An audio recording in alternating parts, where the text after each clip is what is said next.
ကျွန်တော်စီစဉ်လေးတစ်ခုအတွက်ကိုတောင်းထားပါတယ်ဖြူအောင်လက်များလူငယ်များကကျွန်တော်တို့ခေါ်ပြီးတော့ဟောပါပြောပါဘာလာနေထိုင်ရေးစားတော့ရေးအလုံးတောင်းယူပါတယ်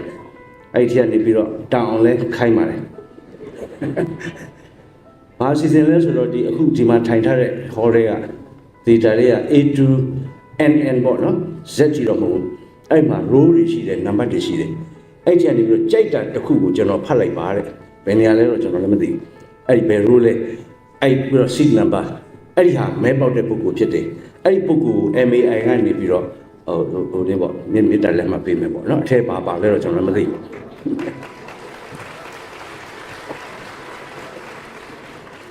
ကျွန်တော်ကရွေးချင်တာ H လေးရွေးချင်တယ်ဘာလို့ HTIN ဆိုထင်လေသမရာကြီးနာမည်ထိတ်ကဟာ K လေးရွေးချင်တယ် K ကလည်းဒါပေမဲ့ तू ကကျွန်တော်လူချင်တဲ့နံပါတ်ကြီးမပါဘူးအဲ့တော့ကျွန်တော်ကဒီလိုတွေးပါတယ်ကျွန်တော်အဓိပ္ပာယ်လေးနဲ့ရွေးပါမယ်ကျွန်တော်မဲပေါ့ကျွန်တော်ရမ်းပြောမှာပါဟိုကျွန်တော်35ကိုရေးတယ်ဒါပေမဲ့ဘယ်35မှတော့ကျွန်တော်မသိသေးဘူးနော်ဘာကြောင့်35လဲဆိုတော့ကျွန်တော်အထင်မှတ်လေးကဂေါရမမြတ်စွာဘုရား29နှစ်တောထွက်6နှစ်လုံးလုံးဒုက္ခရဆီယာကျင့်ပြီးတော့35နှစ်မှာဘုရားပြည့်တော်မူတဲ့အတွက်ဗုဒ္ဓဘာသာတရားတော်ကြောင့်35ခဏကိုကျွန်တော်ရွေးလိုက်ခြင်းဖြစ်ပါတယ်ဒါ35ပါ35ဘိုးကရွေးရခက်တယ်ဗျဒါပေမဲ့လည်းကျွန်တော်ထပ်ဆုံးပြလိုက်တယ်ကျွန်တော်ပထမတော့ C ကိုရွေးမလို့ဗျမဟုတ်တော့ဘူးနော်ဟောတော့ C က34ဒီပဲပါနေတယ်ဒီ C ကိုဘာကြောင့်ကျွန်တော်ရွေးချင်လဲဆိုတော့ CHIT chit ဆိုတော့ကျွန်တော်နာမည်ပါနောက်ဆုံးကြကျွန်တော်ကိုယ့်ရဲ့အတ္တနောပတိတွေအတ္တတွေဆွဲဖြုတ်လိုက်ပြီးတော့ကျွန်တော်ရွေးလိုက်တာကအမျိုးသားခေါင်းဆောင်ကြီးလွတ်လပ်ရေးဖခင်ကြီးနဲ့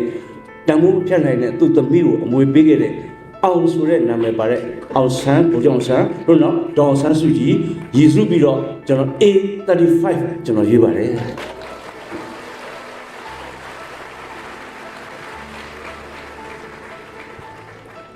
A35 က A35 စင်မောကြွပြီးပါတယ်ဟုတ်တယ်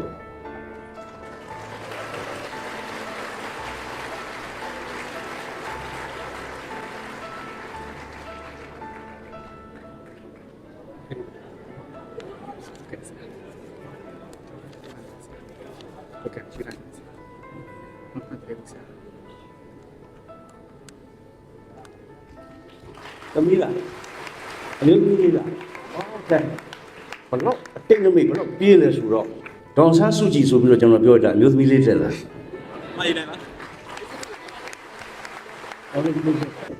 ကဲဥစွာပထမကျွန်တော်ဦးရဲတဲ့ကိုရားနေတဲ့စကားတစ်လုံးရှိတယ်တအားပြောချင်တဲ့စကားတစ်လုံးတကယ်ပြောတာဒီနိုမာလာ10ရက်နေ့ရွေးကောက်ပွဲအတွက်စင်ကာပူမှာညာလုံးပေါက်တန်းစီပြီးတော့မဲပေးကြတဲ့မြန်မာနိုင်ငံလူနိုင်ငံသားများထို့နောက်လေစိတ်အကုန်ပြခံပြီးတော့ဒီလောက်နှမျောတဲ့ကြားတွေကရီးစားကိစ္စချစ်သူကိစ္စလာရင်မှလာမှာအဲ့ဒါကိုလေရင်စီလုံးမှာသူလည်းတချို့ကြလည်းတူးချင်းပြန်လာအဲ့လို flight to vote လာပြီးတော့ဟိုမှာစိတ်မချလို့ငါတို့ကိုယ်တိုင်မဲပေးမယ်ဒီမှာလည်းမဲပေးမယ်မဲလေမဲခိုးတွေမပေါ်ရအောင်ဆိုပြီးတော့အဲ့လိုမဲပေးခဲ့ခြင်းအဖြစ်နိုဝင်ဘာလ10ရက်နေ့ရွေးကောက်ပွဲမှာဒီလက်တန်းလေးတွေဒီလိုနှုတ်လိုက်ခြင်းအဖြစ်တောက်ချလိုက်တာဒီလက်ညှိုးကိုးထားတာကြွပါတော့စင်ကာပူရောက်မြန်မာနိုင်ငံသားများမဲပေးဖို့အတွက်တန်ရုံးစီမှာတန်းစီတာကဘာကျော်တဲ့တဲ့လှလိုက်တာကျွန်တော်ကဘာသမိုင်းမှာတစ်ခါမှကျွန်တော်မကြောက်ဘူးတကယ်ပြောတာစားကောင်းတော့ကောင်းကျွန်တော်ဖားပြောတာမဟုတ်ဘူးတကယ်ပြောတာဘယ်သူမှအဲ့လောက်ကိုယ့်ရဲ့နိုင်ငံမှာဒီအစိုးရပြောင်းလဲဖြစ်ဖို့အတွက်ဒါတော့အားတက်သေးရော mobile toilet တွေနဲ့ဘာကျွေးတဲ့သူတွေနဲ့အမေသူက input output လည်းအကုန်ပါတယ်ဗျစင်ကာပူလုံးလိုက်ပုံများပြီးတော့ flight to vote ဟာလာပြီးတော့ဒီမှာကျွန်တော်ညီမလေးရှိတဲ့တောင်းမလေးညီစပေးနိုင်ပြန်တာသိကြသူကလည်းရောက်လာကျွန်တော်ကသူကတခြားနေရာမှာတဲတယ်အမေစီမှာတဲပြီးတော့ကျွန်တော်သူ့ဖုန်းလာဆက်ကျွန်တော်ကမနေ့9နာရီတန်းစီကျွန်တော်ကဗိုလ်ထောင်မျိုးနေဖုန်းလာဆက်ညမဲပေး10နာရီမှာအားလုံးကိစ္စပြီးသွားပြီမဲပေးပြီးသွားပြီဟာအဲ့လိုပုံကူတွေအများကြီးပဲစင်ကာပူမှာရှိတဲ့ရွှေများ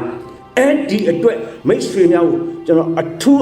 ထူးလေးစားကြောင်းကျေးဇူးတင်ပါကြောင်းမော်ဘုန်းတင်ပါတယ်မှတ်တမ်းတင်ပါတယ်တကယ်ပြောတာပါခင်ဗျားတို့တကယ်ပြောတာဗျာပေါ်သေးသေးမဟုတ်ဘူးနော်ဒီအရှိန်ဟောဟာမြန်မာနိုင်ငံမှာရှိတဲ့မြို့အနေနဲ့က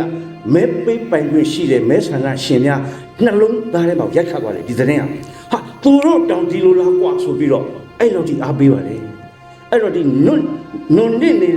လဲပင်ကြီးဇွန်ပိုင်းုံနဘေးကလဲပင်ကြီးကိုဗျိုင်းတွန်းရင်ရွေ့နိုင်ပါလိမ့်ဆိုဗျိုင်းတွန်းတဲ့ထဲမှာစင်ကာပူရောက်မြန်မာနိုင်ငံသူနိုင်ငံသားရဲ့ပခုံးဆွမ်းအားအကြီးကြီးပါတယ်ဆိုတော့ကျွန်တော်ဒီနေ့မှတ်တမ်းတင်ပါတယ်တကယ်ပြောတာပါတကယ်နဲ့ကျေးဇူးတင်တကယ်ကျေးဇူးတင်ဒါတော့တစ်ထိတ်ရနော်မဲရီအတွက်တော့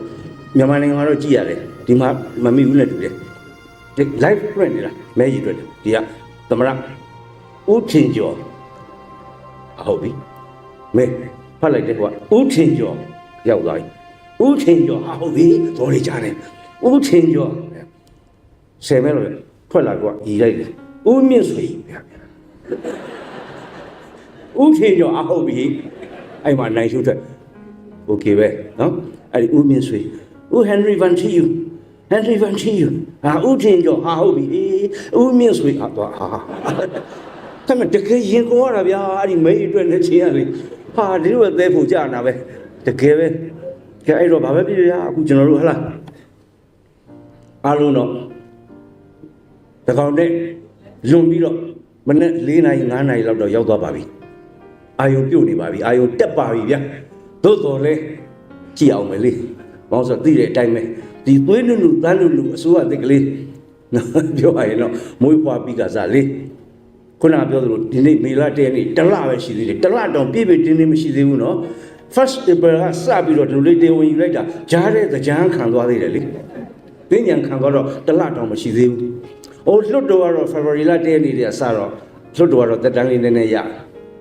လွတ်တော်က February လ1ရက်နေ့မှာလွတ်တော်စထိုင်နေဖွင့်တယ်ပြည်သူ့လွတ်တော်ဥက္ကဋ္ဌဦးမြင့်အလုံးသိတဲ့အတိုင်းမြို့သားလွတ်တော်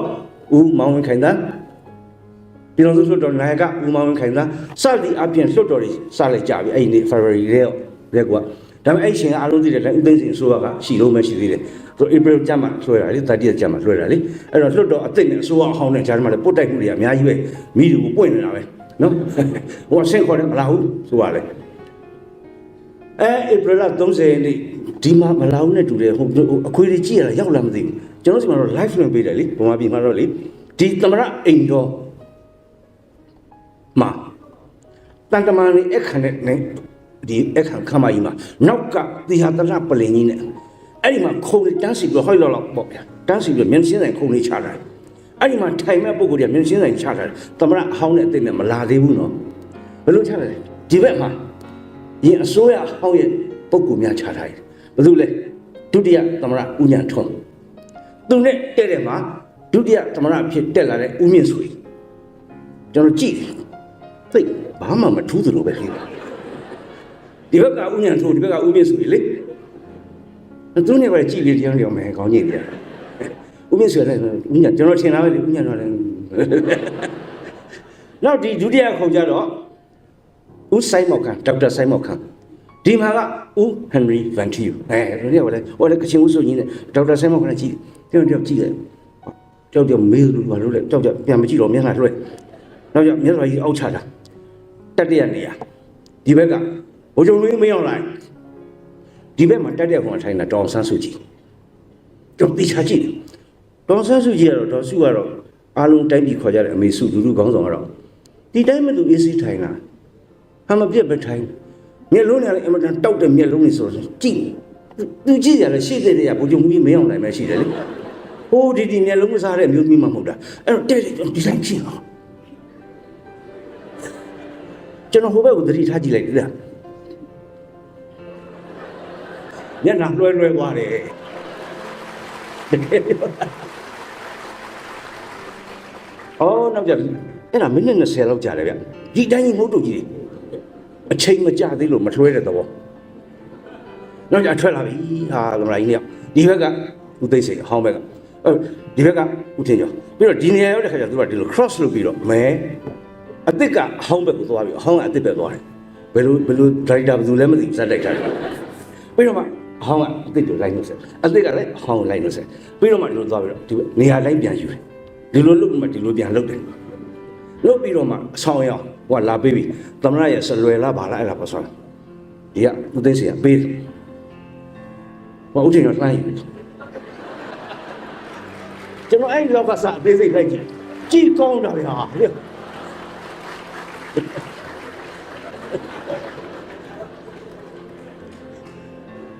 ြီးတော့ဓာတ်ပုံတွေလက်ဆွဲနှုတ်ဆက်ဓာတ်ပုံတွေရဲ့ID it ပြီးလည်းပြီးအလုံးပြီးတော့ပါပြီ okay လက်ဆွဲနှုတ်ဆက်ပြန်ညဒါပဲဒီအခင်းချင်းလေးဟာဒါလေးကြည့်ရဖို့ရေနှစ်ပေါင်း60လောက်ကျွန်တော်တို့မှာကြည်စမ်းမအောင်ဒီကြားထဲမှာအသက်သွေးချွေးစရီးသွေးပါပြီးသွားတဲ့ပုံကိုယ်တွေအများကြီးပဲကျွန်တော်အဲ့ဒီမြင်ဝင်းကိုကြည့်ပြီးတော့တကယ်ပြောတာပါကျွန်တော်စိတ်ထဲမှာဆရာဦးတင်ကိုတတိရတယ်ဆရာတင်မှုတတိရတယ်မထူးပြောသားလို့ဆရာမြတ်တင်တတိရတယ်မကြံကမှကွယ်လွန်သွားတဲ့မမြင်လဲရရှာတဲ့ဆရာကြီးဦးအောင်တင်းတတိရတယ်အိုးသူတို့တွေပြီးတော့ကျောင်းသူကျောင်းသားတွေပြီးတော့ဆရာတော်တန်ဃာတော်တွေဒီအတွက်သွေးခင်းပြီးတော့သွေးလန်းခင်းပေးသွားသောရဟန်းရှင်လူပြည်သူကြပြဆရာသတင်းစာဆရာအမှုပညာရှင်များအကုန်လုံးကျွန်တော်တတိယပြီးတော့အဲ့ဒီမြင်ကွင်းကိုကြည့်ပြီးတော့ကြည်နူးတဲ့ကြားထဲကနေပြီးတော့ကျွန်တော်မျက်ရည်လဲပါတယ်တကယ်ပြောတာကြည်ရင်းနဲ့ကျွန်တော်ဝန်တာပြီးတော့ကျွန်တော်မျိုးမြင်ပြီးဟုတ်ပြီကွာသူကအားရနာလေတွဲပြီဆိုတော့လေသေချာပြီဟာသူကလည်းခုမှပဲဟင်ချတော့တယ်ဟာသူကလည်းစိုးတထိတ်ထိတ်ဖြစ်နေတာမလွှဲမှဆိုလို့သူကအဲ့လိုတက်ကြတော့ကျွန်တော်ကြည့်ပြီးနိုင်သွားပြီးတော့တကယ်ကျွန်တော်မျက်ရည်ဝဲသွားတယ်ဝဲပြီးတော့အဲ့ဒီမျက်ရည်ကဘလို့ဖြစ်ပြီးတော့ရှန်ကြသွားတော့မသိဘူးကြာအဲ့မှာကျွန်တော်မျိုးသမီးကလှမ်းကြည့်ပြီကိုဘာဖြစ်တာတော့လဲရှေ့တာခွလို့ပါဗျာ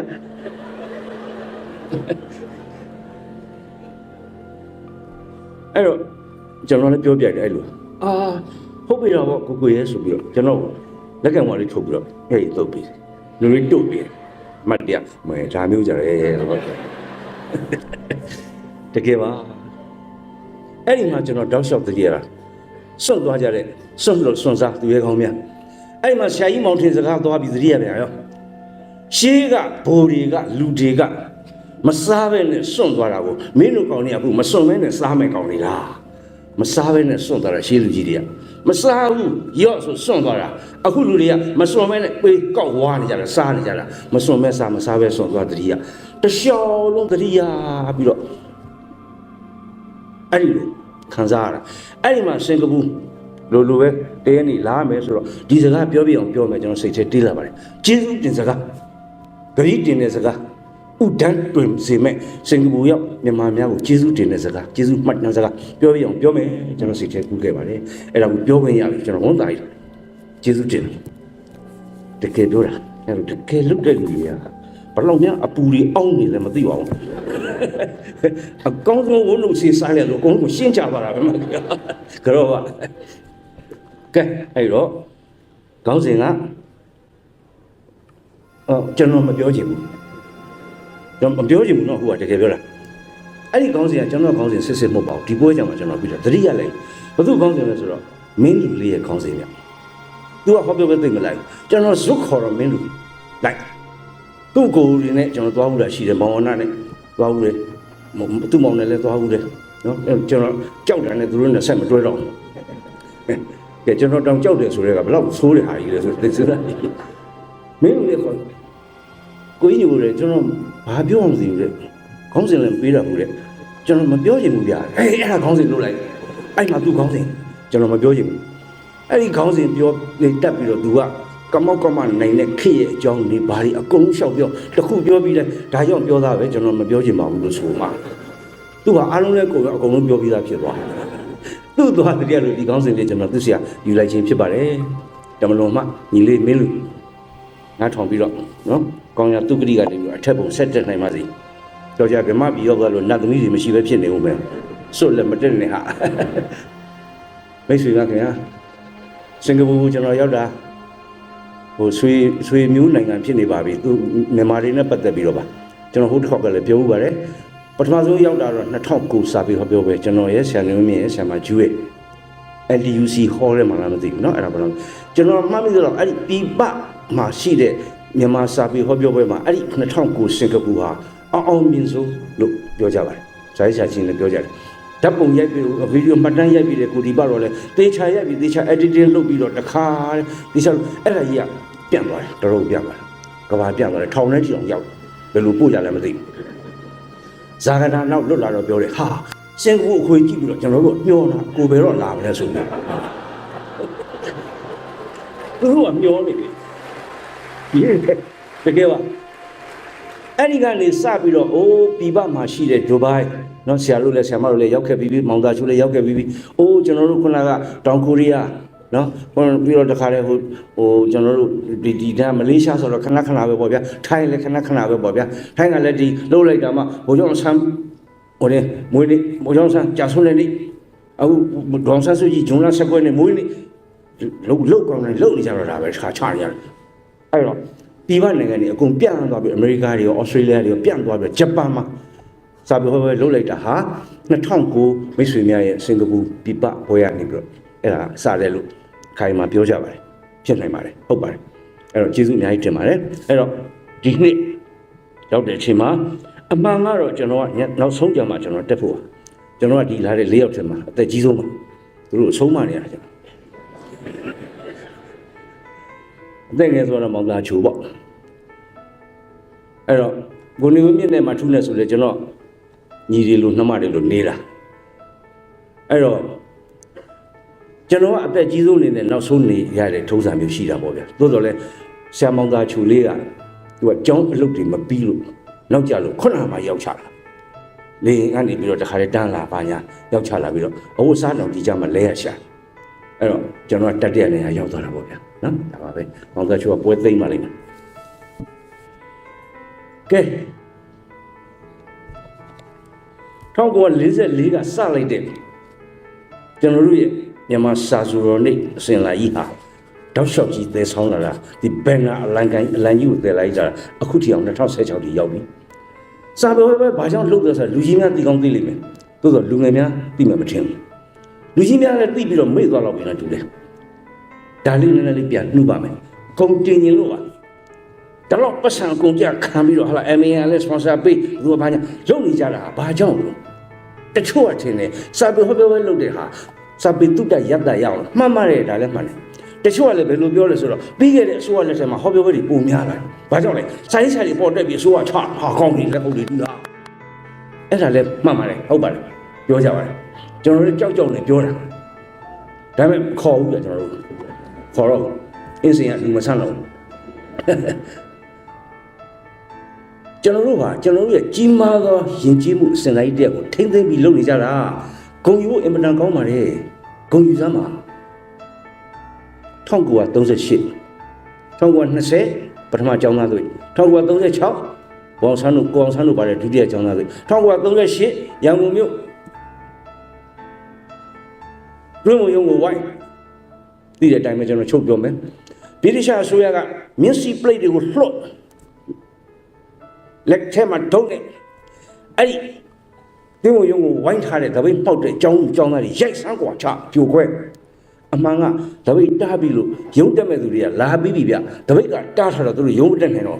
အစိုးရရန်နေယူတရက်စာရက်တန်လည်းမနေဘူးဟာဆိုတပိတ်ပေါက်ဆန်လာပြတယ်ကျောင်းသားတွေဒါပဲဒါမဲ့အဲ့ဒီဟာကိုရုံးသမားတွေပြန်သွားပြီးမှခုနကမြင်းစီပရိတ်တွေကရောက်လာပြီးတော့ရိုက်ဟာချနင်းခွာနဲ့နင်းပေါ့အဲ့မှာကောင်မလေးကျောင်းသူလေးတယောက်ကိုရိုက်မဲ့ကိစ္စမှာခုနကကိုအောင်ကျော်ကဒီလိုလုပ်ပြီးတော့ခိုင်းတယ်အောင်ကျော်ဒီကောင်ကောင်းဆောင်မဲရိုက်ဟာထိကုန်ရောနောက်တနေ့သေရောဘိုးအောင်ကျော်အဲ့ဒီဟာနဲ့အကြောင်းပြုပြီးတော့1939မှာစူပူသွားပြီးတော့1939မှာခရိုစင်ကအဓိပတိဖြစ်နေသောဒေါက်တာဘတ်မော်ပြုတ်ကျသွားတယ်အစင်လာရှိတယ်နော်ကျောင်းသားကိုမထီထီသွားလို့ရင်အစိုးရပြုတ်ကြတယ်သမိုင်းစင်လာရှိတယ်မတရားလုပ်တာလေအဲ့ဒီမှာပြုတ်ကြတော့ဘယ်သူတက်ဆိုနိုင်ရင်ဥပူလည်းတစ်နှစ်ပဲခံလဲပြုတ်ကြတယ်သူ့တပည့်ဂလုံးဥစွာနဲ့အယုံကြီးမရှိအဆိုတဲတာပြုတ်ကြပါအဲ့လိုဖြစ်နေတဲ့အချိန်1939နဲ့40အခုမှ ကဘာရောစာရေးဆရာကြီးဗြိတိရှစာရေးဆရာကြီး H.G. Wells အမေရိကန်လားအင်္ဂလိပ်လား Wells လားအင်္ဂလိပ်နဲ့တူတယ်နော်ရန်ကုန်မြို့ရောက်လာသိပ္ပံဝတ္ထုတွေရေးတဲ့ H.G. Wells သူ့အခါမှာဆိုမြန်မာစာရေးဆရာတွေတစ်ခါမှမဆုံဘူးသေးဘူးအယောက်40လောက်ဆုံလိုက်ကြတယ်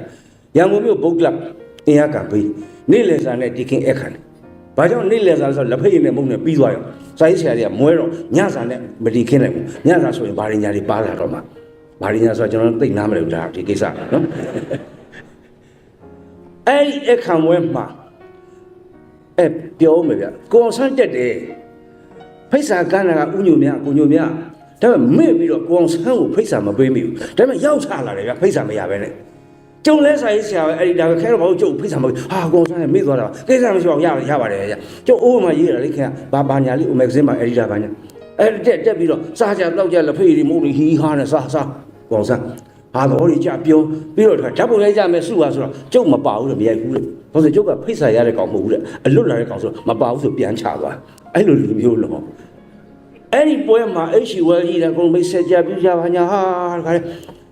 အဲ့ဒီမှာခင်မျိုးချစ်ဆိုတဲ့စာရေးဆရာမလေးထိုစဉ်ကအသက်26 29ပဲရှိသေးတယ်တက်တာက2ယောက်ပဲရှိတယ်အမျိုးသမီးဆရာဒုံခင်လေးနဲ့တူတယ်အဲ့ဒီမှာခင်မျိုးချစ်ကလေးကနောင်တော့ခါမှာဆရာမကြီးတော်ခင်မျိုးချစ်ဥက္ကမောင်လိုက်ရဲ့ဇနီးမြန်မာပြည်အကြောင်းအင်းလေးလိုရေးပြီးတော့တကဘာလုံးစိတ်ဝင်စားလုပ်သွားတဲ့ဆရာမကြီးသတင်းစာဖြတ်ပိုင်းတွေဓာတ်ပုံတွေဆောင်းပါးတွေဘိုးအောင်ကျော်ရိုက်ခါတဲ့အကြောင်းကျောင်းသားသပိတ်အကြောင်းဟိုမြင်းစီပိတ်တွေကဖြိုခွင်းတဲ့အကြောင်းယူလာပြီးတော့ H.G. Wells လက်ထဲကိုထည့်လိုက်ရော့ဆရာကြီးဖတ်ပါအောင်ကြည့်ပါအောင်ရှင်တို့ရဲ့နေမွေအင်ပါယာဗြိတိရှအစိုးရအာဏာပိုင်တွေကနေပြီးတော့ဒီလိုနှိပ်စက်တာဒီလိုရိုက်နေတာအဲ့လိုကြာဆုံးကုန်တာတွေဟောဒီမှာသွေးတန်ရဲနေဟာ H.G. Wells ဟုတ်လားဟိအော်ဒီမှာကောင်းပြီဆိုပြီးတော့ H.G. Wells ပြန်တဲ့ခါအဲ့ဒီမှတ်တမ်းတွေယူသွားပြီးတော့အင်္ဂလန်ရောက်တဲ့ခါကျတော့Morning Chronicle ဆိုတဲ့သတင်းစာထဲမှာ Troubles in Burma ဆိုပြီးတော့အခန်းဆက်ဆောင်းမှာရေးလိုက်တာဝက်ကွဲသွားတယ်ဟာအင်္ဂလိပ်ဆိုရတယ်ရှက်သွားတယ်မိန်းကလေးတယောက်စွမ်းဆောင်လိုက်တာ H.G. Wells လက်ထဲထိုးထည့်လိုက်တာရော့ဒါတွေယူသွားသားဆိုပြီးတော့ခင်မျိုးချစ်ကလေးနောက်နေ့1940ဆရာကြီးဘီမိုနေကွယ်လွန်စုံညပြန်ရောဟာတို့စာရေးဆရာအသင်းလေးပါလေလုံဦးမလုံဘယ်လိုလုပ်အောင်မသိဘူး42ကျဂျပန်ခေတ်ဖြစ်ပြီလေအဲ့တော့ဖွဲ့ရတဲ့ပညာတော်အသင်းအဘိဓမ္မာလုပ်ငန်းဘယ်နဲ့ကဘာသာပြန်လုပ်ငန်းဒါလေ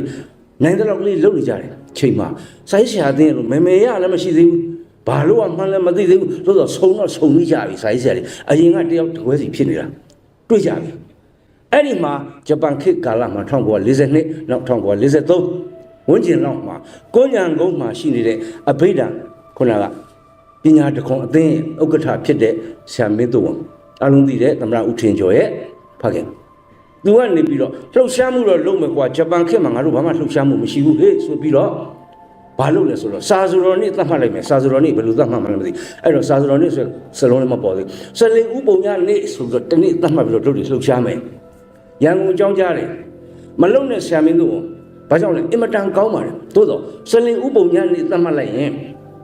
အချို့တန်းဆရာဖေနေ့ဆိုင်ထိတ်ခေါင်တင်နေ့ရှင်မရသာရနေ့ရှင်မသီလွန်သားနေ့နဝရနေ့ဘုသူရှင်နှောင်းနေ့ဘာပြီးမှမဟုတ်တော့ဝန်ကြီးပရိသတ်ဆာနေ့ဟိုးထိတ်ကစားအနန္တသူရိယနေ့နောက်ကြလာနေဝင်းမြင့်နေ့မောင်သာချိုနေ့ဘာကုန်မှာတနေ့တည်းသတ်မှတ်အောင်စာစော်ကြီးအလုံးဂုံပြုပြီးတော့အကောင်းမင်းအဲ့ဆိုဘိုင်းနေ့သတ်မှတ်မလဲဂျန်နယ်ကျော်ဥချစ်မောင်ကနေစီဝင်းမှာဆိုတင်လိုက်တဲ့နတ်ဒေါ်လာဆန်1ရက်နေ့လောက်ကြရအောင်ဟာကောင်းတယ်ဟေ့တော့တူနောက်နှစ်1944ကစပြီးတော့စာဆိုတော်နေ့ဒေါ်လာဆန်1ရက်နေ့တဲ့တဲ့ကြီးမှာဘာလို့လဲစာရေးဆရာကြီးပြတ်ဆက်ကတယ်ပြတ်ဆက်ကတာဟောပြောပဲမလုပ်နိုင်သေးဘူးဟောဆိုရန်ကုန်ရှာအောင်ပါလေစာရေးဆရာကြီးကိုယ်တိုင်ပြတ်ဆက်ကမ်းဆိုစိတ်ဝင်စားတယ်ဘာပြတ်ဆက်ကမ်းလဲဟေ့ဒီဥကွာတို့ဝိဇ္ဇာပြတ်ဆက်ကမ်းရေးတာလဲဆိုလေဥပုံညာမယ်ဘာကြောင့်ဝိဇ္ဇာပြတ်ဆက်ကမ်းလဲအဓိပ္ပာယ်လေးသိရှိတယ်နော်ကျွန်တော်ဖတ်ကြည့်တော့ဆရာမကြီးဒေါက်တာမင်းကြီးတွေဆောင်းမတွေပြန်ဖတ်ကြည့်တော့မှသူကဘယင်ကတိုင်းပြည်မှာသားတော်ဝိဇ္ဇာမင်းသာ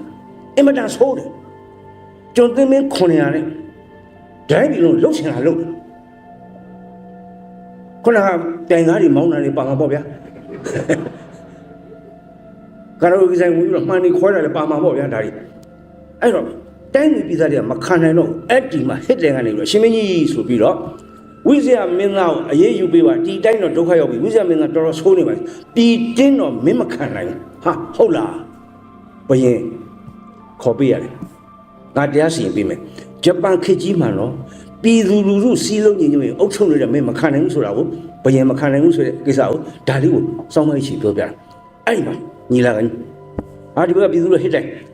းဝိဇ္ဇာမင်းသားလားတားတော့လားလာပါပြီမင်းတို့မူမတ်တွေလားဒီမင်းတိုင်နော်တိုင်ရဖွဲ့ဟုတ်ပြီတိုင်ပြီကဲဘာပြောနေလဲဝိဇ္ဇာမင်းသားလျှောက်တာရှိတယ်ကျွန်တော်အလို့များတော့လို့မှန်လားမခင်ဗျားတော့ဖရားတယ်တားတော့မဆိုးဘူးဆိုးပါတယ်မရိုင်းဘူးရိုင်းပါတယ်ဒါပေမဲ့ခင်ဗျားတော့စဉ်းစားကြည့်ပါဗျာတားတော့အမှု1000လောက်ပြုမှတခုတော့ဒါဒီမူမတ်တွေတင်ရတာတို့ထိန်ချန်ထတာအများကြီးရှိပါတယ်ဗျာအဲ့တော့သူတို့ကပါအေးယူပါဗျာဟာချတာဆွဲပြီးတော့မူမတ်တွေလည်းဟက်တက်ကြီးကိုမိလို့ဘယင်သားဆိုတော့မတန်ရဲပဲနဲ့ထိန်ချန်ထားတာဝိဇ္ဇာဖွင့်ချရတာတားတော့အမှု1000လောက်ပြုမှဒီမူမတ်တွေဟာတခုတော့ပဲခမဲတော်တင်တာပါဖရားတယ်သူတို့ပါပြည့်ရှိပါတယ်ဖရားဟာမနေတော့ထိုင်နေတယ်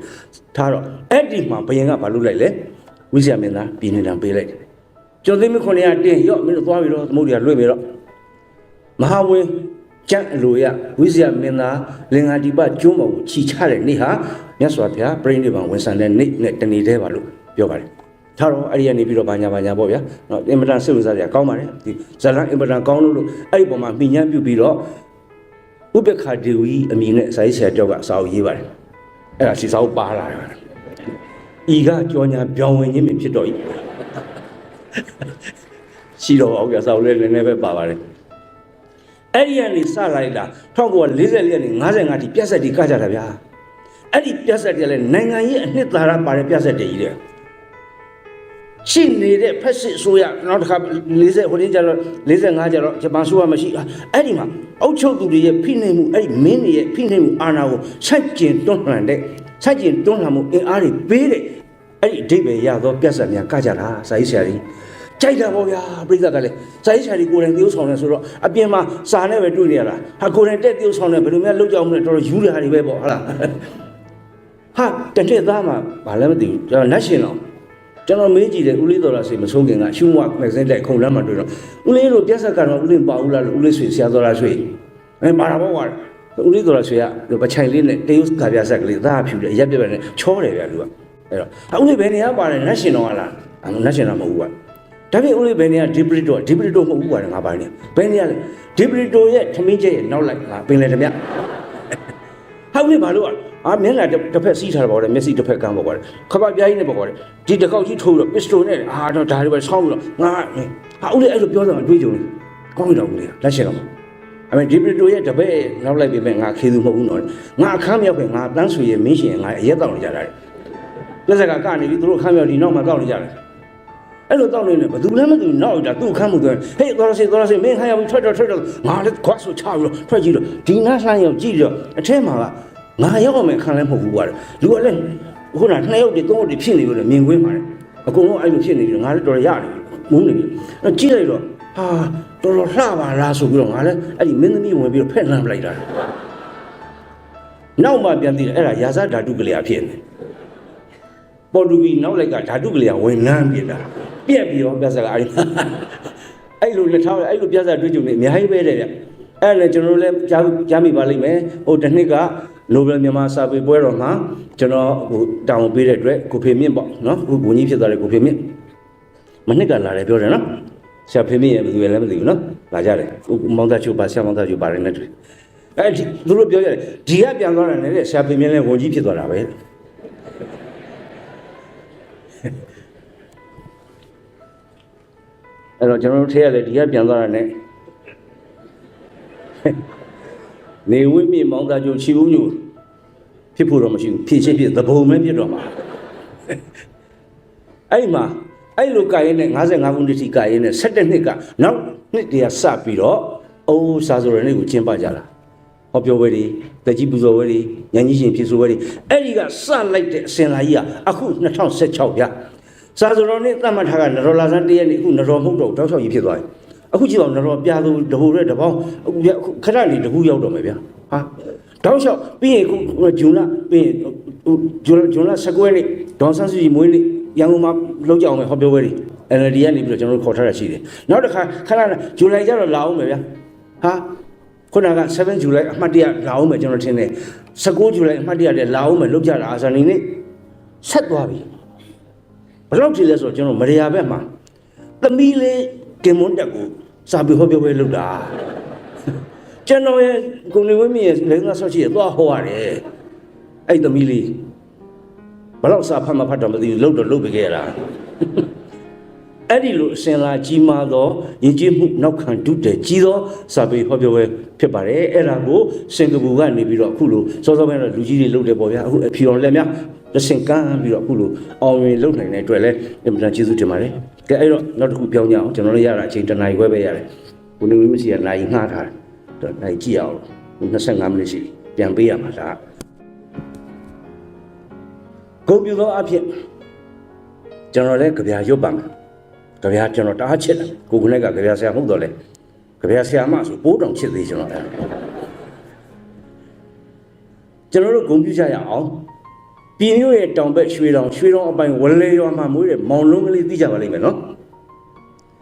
်ကြီးတဲ့ခါကျတော့ကိုလွန်းပေါ့ဗျာနောက်ကျဦးလွန်းပေါ့ဗျာနောက်ကျအက်ဒီတာဆရာလွန်းပေါ့ဗျာဆရာလွန်းပေါ့ဗျာအဲ့ဒီကနေပြီးတော့သူကကလောင်နာမည်ပြောင်းလိုက်တဲ့သူရိယမဂ္ဂဇင်းမှာအက်ဒီတာလုပ်လို့အဲ့မှာပြဿတ်တွေရေးအိုးအင်မတန်အောင်မြင်တဲ့ရှစ်ခေတ်ကပြဿတ်စာအုပ်တွေပေါ့ဗျာ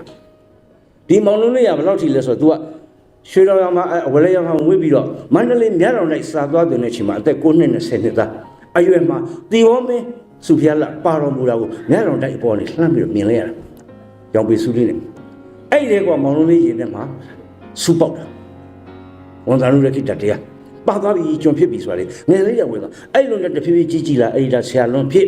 ထို့ချိန်မှာပြဿတ်တွေရေးအောင်မြင်ပြဿတ်တွေရေးအောင်မြင်ရွှေရုံဖရာအထူးကိုကြားတက်ဖူးသောပြဿတ်ရွှေရုံဖရာကိုကြားတက်ဖူးတယ်ဆိုတာရှိသေးတယ်အဲ့ဒါမျိုးပြဿတ်တွေပေါ့ဗျာအများကြီးမော်ရမယ်ရာဇဝင်ပြဿတ်အဲ့လိုရေးရနေပြီးတော့ဆရာလွန်ကကလောင်နာမည်ပြောင်းလိုက်တယ်ဘယ်လိုပြောင်းလိုက်လဲဆိုတော့ပြောင်းပုံပြောင်းနည်းကပြောင်းပြတဲ့အကြောင်းကသူကအဲ့ဒီကာလတုန်းကဒီ YMP တို့မှာရှိနေတဲ့အသင်းဝင်တွေကတယောက်ဦးကိုတက်မခေါ်ပဲနဲ့အင်္ဂလိပ်လက်အောင်ဆိုတော့ဘိုယူယူပြီးတော့တယောက်နဲ့တယောက်မစ္စတာတက်ခေါ်တယ်ကိုသိမ်းမောင်မခေါ်မစ္စတာသိမ်းမောင်ကိုလှပေါ်မခေါ်ကိုမစ္စတာလှပေါ်ကိုနေဝင်းမခေါ်မစ္စတာနေဝင်းမကိုချီဦးညိုမစ္စတာချီဦးညိုကိုသားချုံမစ္စတာဆန်ရှင်းမမစ္စတာနဲ့လို့အိုင်နဲ့ယူနဲ့အဲ့လိုချရကြတဲ့ချိန်ဘိုအင်္ဂလိပ်တွေအုပ်ချုပ်တဲ့ကာလဆိုတော့အဲ့ဘိုယူယူပြီးတော့မစ္စတာတက်မှခင်မိတယ်ဆိုပြီးတော့အဲ့လိုတွေလုံနေချိန်အတော်အမြင်ကတ်ဆရာလုံးဒီမစ္စတာကဖြုတ်ပြချင်တယ်ကွာဘယ်နဲ့ကိုလူမျိုးကိုတိုင်းပြည်ဖြစ်ပါရဲ့နဲ့သူများတပည့်ရလာပြီးကျွန်လုံနေတဲ့သူတွေရဲ့ရှေ့ကမစ္စတာကိုငါတို့ဒီကောင်လေးအမြတ်တနုထားပြီးတော့ရှေ့ကနာမည်ရှေ့ကမစ္စတာကြီးတက်တယ်ဖြုတ်ချင်တယ်ဘယ်လိုဖြုတ်အခွင့်ကပေါ်လာတဲ့ကွက်ကဒါတော့ကျွန်တော်ပြောရင်လူကြီးများသိပါပြီအဲ့ဒီခေတ်ကဝန်စီဦးကြီးဆိုတဲ့ပုဂ္ဂိုလ်တယောက်ရေးတဲ့ချင်းမော်ရဲ့မောင်မိုင်းဆိုတဲ့ဝတ္ထုတားနာမည်ကြီးသွားတယ်ဘာကြောင့်နာမည်ကြီးလဲဆိုတော့ကောင်းလို့မဟုတ်ဘူးဆိုးလို့နာမည်ကြီးသွားတာဇက်လိုက်ကမောင်မိုင်းလို့သူ့နာမည်ကသူကရောက်လေရမှာအိမ်အောင်ကြသူများသားများလည်းမရှောင်အင်မတန်လဲစွန့်တယ်ခုနလိန်ညာလှည့်ပြပြီးတော့ဝန်ကြီးတော်တွေရောဗါတွေရောတခါလေ2ယောက်3ယောက်ပြန်ယူထားတယ်သူ့စီကို3ယောက်လောက်ပြန်ယူလာတော့ထွက်ပြေးတယ်အဲ့လိုရှိတယ်သူကဘယ်လောက်ထိမြတ်ပြမောင်မိုင်းကကဲလဲဆိုတော့ဒီကိစ္စမှာကုံကူးသွားရင်လည်းချင်းမောင်ရက်တယ်လှေမှောက်ပြီးရေနစ်တယ်ကင်မာလေးကလားဆယ်တယ်အဲ့ဒီကင်မာလေးနဲ့သူနဲ့ညားတယ်အဲ့လောက်ထိဆိုတော့မောင်မိုင်းက notorious ပေါ့ဗျာနာမည်ဆိုးနဲ့နာမည်ကြီးနေတဲ့ဝတ္ထုတွေကဇက်လိုက်မဖတ်ကြနဲ့ချင်းမောင်တဲ့မောင်မိုင်းကိုမိဘတွေကသာသမီတွေကိုအင်မတန်ဆိုးတဲ့မောင်မိုင်းအတူယူမှာဆိုလို့အဲ့လိုပြောလေပို့ပြီးတော့လက်သိထိုးဖတ်လေပို့ပြီးနာမည်ကြီးလေမောင်မိုင်းဖြစ်နေတာအဲ့ဒီမှာတွေ့ပြီဒီဂျာကူရီမြာသမားလူရုပ်မှာမောင်မိုင်းတဲ့အဲ့ဒီမစ္စတာနဲ့ငါနှစ်ခုပူးလိုက်ရင်တော့ဆိုပြီးတော့ဆရာလုံးကသူ့ကိုယ်သူမစ္စတာမောင်မိုင်းလို့ပြင်တာဒေါ်ဒီကန်လိုက်ကြရတယ်ဗျာမစ္စတာသမားတွေသူရိယသတင်းစာလိုက်လာပြီးတော့ဆရာလုံးခါသိလားမစ္စတာမောင်မိုင်းဆိုတာဘယ်သူလဲတော်တော်စော်ခိုင်းတဲ့ကောင်ပါလားဟိုညစ်ပတ်တဲ့စုပ်ပဲ့တဲ့မောင်မိုင်းနဲ့ရုပ်မာတဲ့ကောင်နဲ့ကျုပ်တို့ကမစ္စတာပူတွဲပြီးတိုက်တော့မစ္စတာသွားပြီပေါ့ဗျာဆရာလုံးကလည်းမသိအောင်ဆောင်တယ်အမှသူလုပ်ထားတာအဲ့လိုနဲ့မစ္စတာမောင်မိုင်းတက်ပြီးနာမည်တက်ပြီးတော့ဘာတွေရေးလဲဆိုတော့လေးကျိုးတွေရေးတယ်အဲ့ဒီလေးကျိုးတွေကဗမာပြည်ရဲ့နိုင်ငံရေးလူမျိုးရေးစီးပွားရေးအကုန်လုံးအမျိုးသားရေးဒါတွေအကုန်ထည့်ရတာကောင်းလိုက်တဲ့လေးကျိုးကြီးတွေမစ္စတာမောင်မိုင်းနာမည်ကြီးလာတဲ့လေးကျိုးတွေလည်းပြည်သူတွေနှုတ်ဖျားရောက်လာတယ်ဆိုတဲ့အချိန်မှာဟိုဘက်ကမစ္စတာသမားတွေလည်းအမီးပြုတ်သွားတယ်ရှိရမစ္စတာမရှိတော့အဲ့ဒီမှာဆရာဦးအောင်သိန်းရဲ့ဆောင်းမတော်ထဲကျွန်တော်ဖတ်ဘူးလေသူရှိတော့လည်းကျွန်တော်နှုတ်နဲ့ပြောဦးတယ်သူကသခင်ကိုတော်မိုင်းနဲ့တရားပွဲတွေပါလိုက်ပြီးတော့သူကဦးအောင်သားရဲ့မွေးစားသားလို့ဖြစ်နေတော့သူကဦးအောင်သားကကာမောလိုက်ဘူးသူကလည်းဆရာကြီးမှိုင်းသွားခေါ်ပါညာပေါ့အဲ့တော့ပြောပြတယ်သခင်ကိုတော်မိုင်းလောက်ကျသခင်ကိုတော်မိုင်းပေါ့ဗျာသူတို့မစ္စတာတွေကအမြင်ကတ်တယ်ငါလည်းရှင်မောတဲ့မောင်မိုင်းလူဦးမနဲ့တွဲပြီးငါကမစ္စတာမောင်မိုင်းမစ္စတာတွေခေါ်တယ် မစ္စတာမောင်မိုက်ကိုကလို့တာအဲ့မစ္စတာတွေလည်းအမိတွေပျောက်သွားရတာငါကြတော့မစ္စတာမောင်မိုက်ဆိုနာမည်ကြီးတန်းတန်းကြိုက်ခေရောကွာအနစ်နာခံပြီးလို့တာအဲ့ဒီအလွန်ညစ်ပတ်ပါလေရုပ်မှာပါလေအောက်တန်းကြပါလေဆိုတဲ့မောင်မိုက်ဟာဆရာကြီးခင်ကိုတော်မိုင်းမစ္စတာမောင်မိုက်လို့တခါကျအင်မတန်မြင့်မြတ်ကြီးကျယ်တဲ့နာမည်ဖြစ်သွားတယ်လှလိုက်တဲ့အကွက်ကြည်စမ်းအဲ့ဒီမစ္စတာမောင်မိုင်းဘဝနဲ့ရေးခဲ့တဲ့လေဂျိုအောင်အပုတ်တရားဝန်ကျင်လောက်မှာကျွန်တော်လေဂျိုတို့ရွတ်ပြပါမယ်စင်ကာပူရောက်မြန်မာနိုင်ငံလူနိုင်ငံသားများတကယ်နားဆင်ခြင်းစေခြင်းနဲ့စေတမ်းနဲ့ကျွန်တော်ရွတ်ပြခြင်းဖြစ်ပါတယ်နည်းနည်းတော့အားတော့ထိုးရလိမ့်မယ်နောက်ခံကဆရာကြီးသူတော်နဲ့1964မှာဆုံးတဲ့အသက်89အဲ့ဒီအချိန်မှာရန်ကုန်မြို့စမ်းချောင်းဘရုံမှာကွင်းထဲမှာမတ်တက်ကြီးထိုးပြီးတော့ဆရာကြီးမိုင်းဇာပနာကျင်းပရေးကော်မတီဆိုဆရာကြီးတွေဖွဲ့ကြပြီးတော့အဲ့ဒီမှာ9ရက်တိုင်တိုင်း10ရက်တိုင်တိုင်းလေဂျူကြီးတွေရွတ်ထိုပတီတွေဖတ်စာရန်တွေဖတ်ဆရာကြီးမိုင်းကိုပူဇော်ကြအဲ့ဒီမှာအခုကျွန်တော်ရွတ်မဲ့လေဂျူကထိုစဉ်က1964တုန်းကဆရာကြီးငွေဦးတောင်းရွတ်ခဲ့တဲ့လေဂျူကြီးဖြစ်ပါတယ်ဆရာကြီးတခင်ကိုတော်မိုင်းရေးခဲ့တဲ့လေဂျူကြီးဖြစ်ပါတယ်အခု1964လေဂျိုကြီးရုပ်ခဲ့တဲ့ဆရာကြီးငွေဦးထောင်းရဲ့ဆရာကြီးသခင်ကိုတော့မှန်းရဲ့အညာမင်္ဂလာဆောင်လို့အမည်ရတဲ့လေဂျိုကို2016ခုနှစ်မေလ1ရက်နေ့အစိုးရတက်တန်းတလတိတိပြည့်တဲ့နေ့မှာစင်ကာပူနိုင်ငံမှာချီဦးညိုရွတ်ပါမယ်အမေကောင်းတယ်မှတ်တရားအဲ့လိုဇုတ်ကိုလိုက်ဆွဲစီတာကျွန်တော်ခုနကလေးပြောတာမှန်တယ်ကျွန်တော်နေတာ44လမ်းဘူထောင်မြို့နယ်တိုက်နာမှာ54ဟာတိုက်သွေးသားက54နဲ့တူတာဟုတ်ရောင်းမှုကျွန်တော်ဘယ်လောက်ပေးမယ်ထိုက်တဲ့တန်မရသေးလို့ပေါ့နော်အဲ့လိုဒေါ်အောင်ဆန်းစုကြည်ခြံနာမနဲ့တူလဲဆိုလို့အဲ့လွတ်ကို6တက်ကိုဂုံယူနေတာမယ်လေငါတော့တူတာဒါလေးပဲရှိပါတယ်ဟာဆိုလို့ကဲအညာမင်းလောင်လေးချိုကြီးရိုးလေး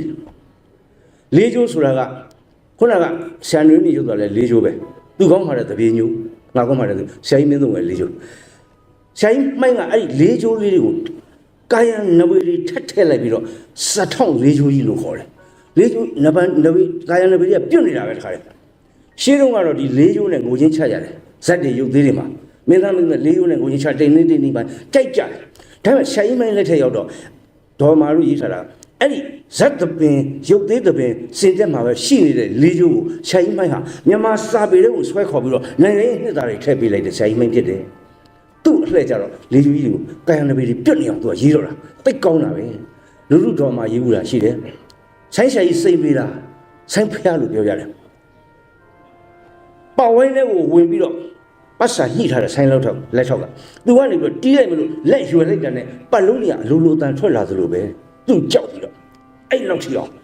်စိတ်ပေးတာအခုလက်ဆရာကြီးမိုင်းဟာပြန်ကြည့်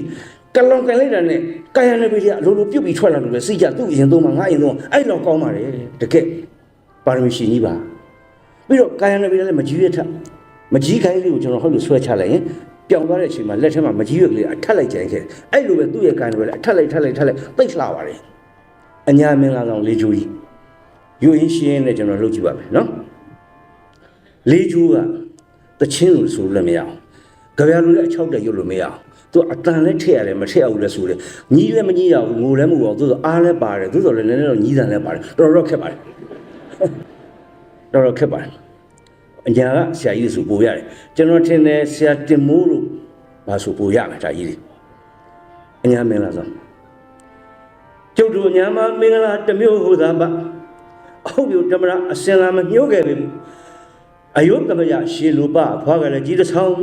ကိုမင်းရရဲ့အမျိုးကလည်းမသေးပြီဘူးအဖိုးဖာနေတော့မေးကြပါတော့တမျိုးငါမြေးဖို့ရဲ့လို့အဖိုးကပေးလိုက်ပါတယ်နွားညီနောင်အညာမင်္ဂလာဆောင်မောင်နဲ့မင်္ဂလာဆောင်ရတော့နှစ်ဖက်မိဘဆွေမျိုးတွေ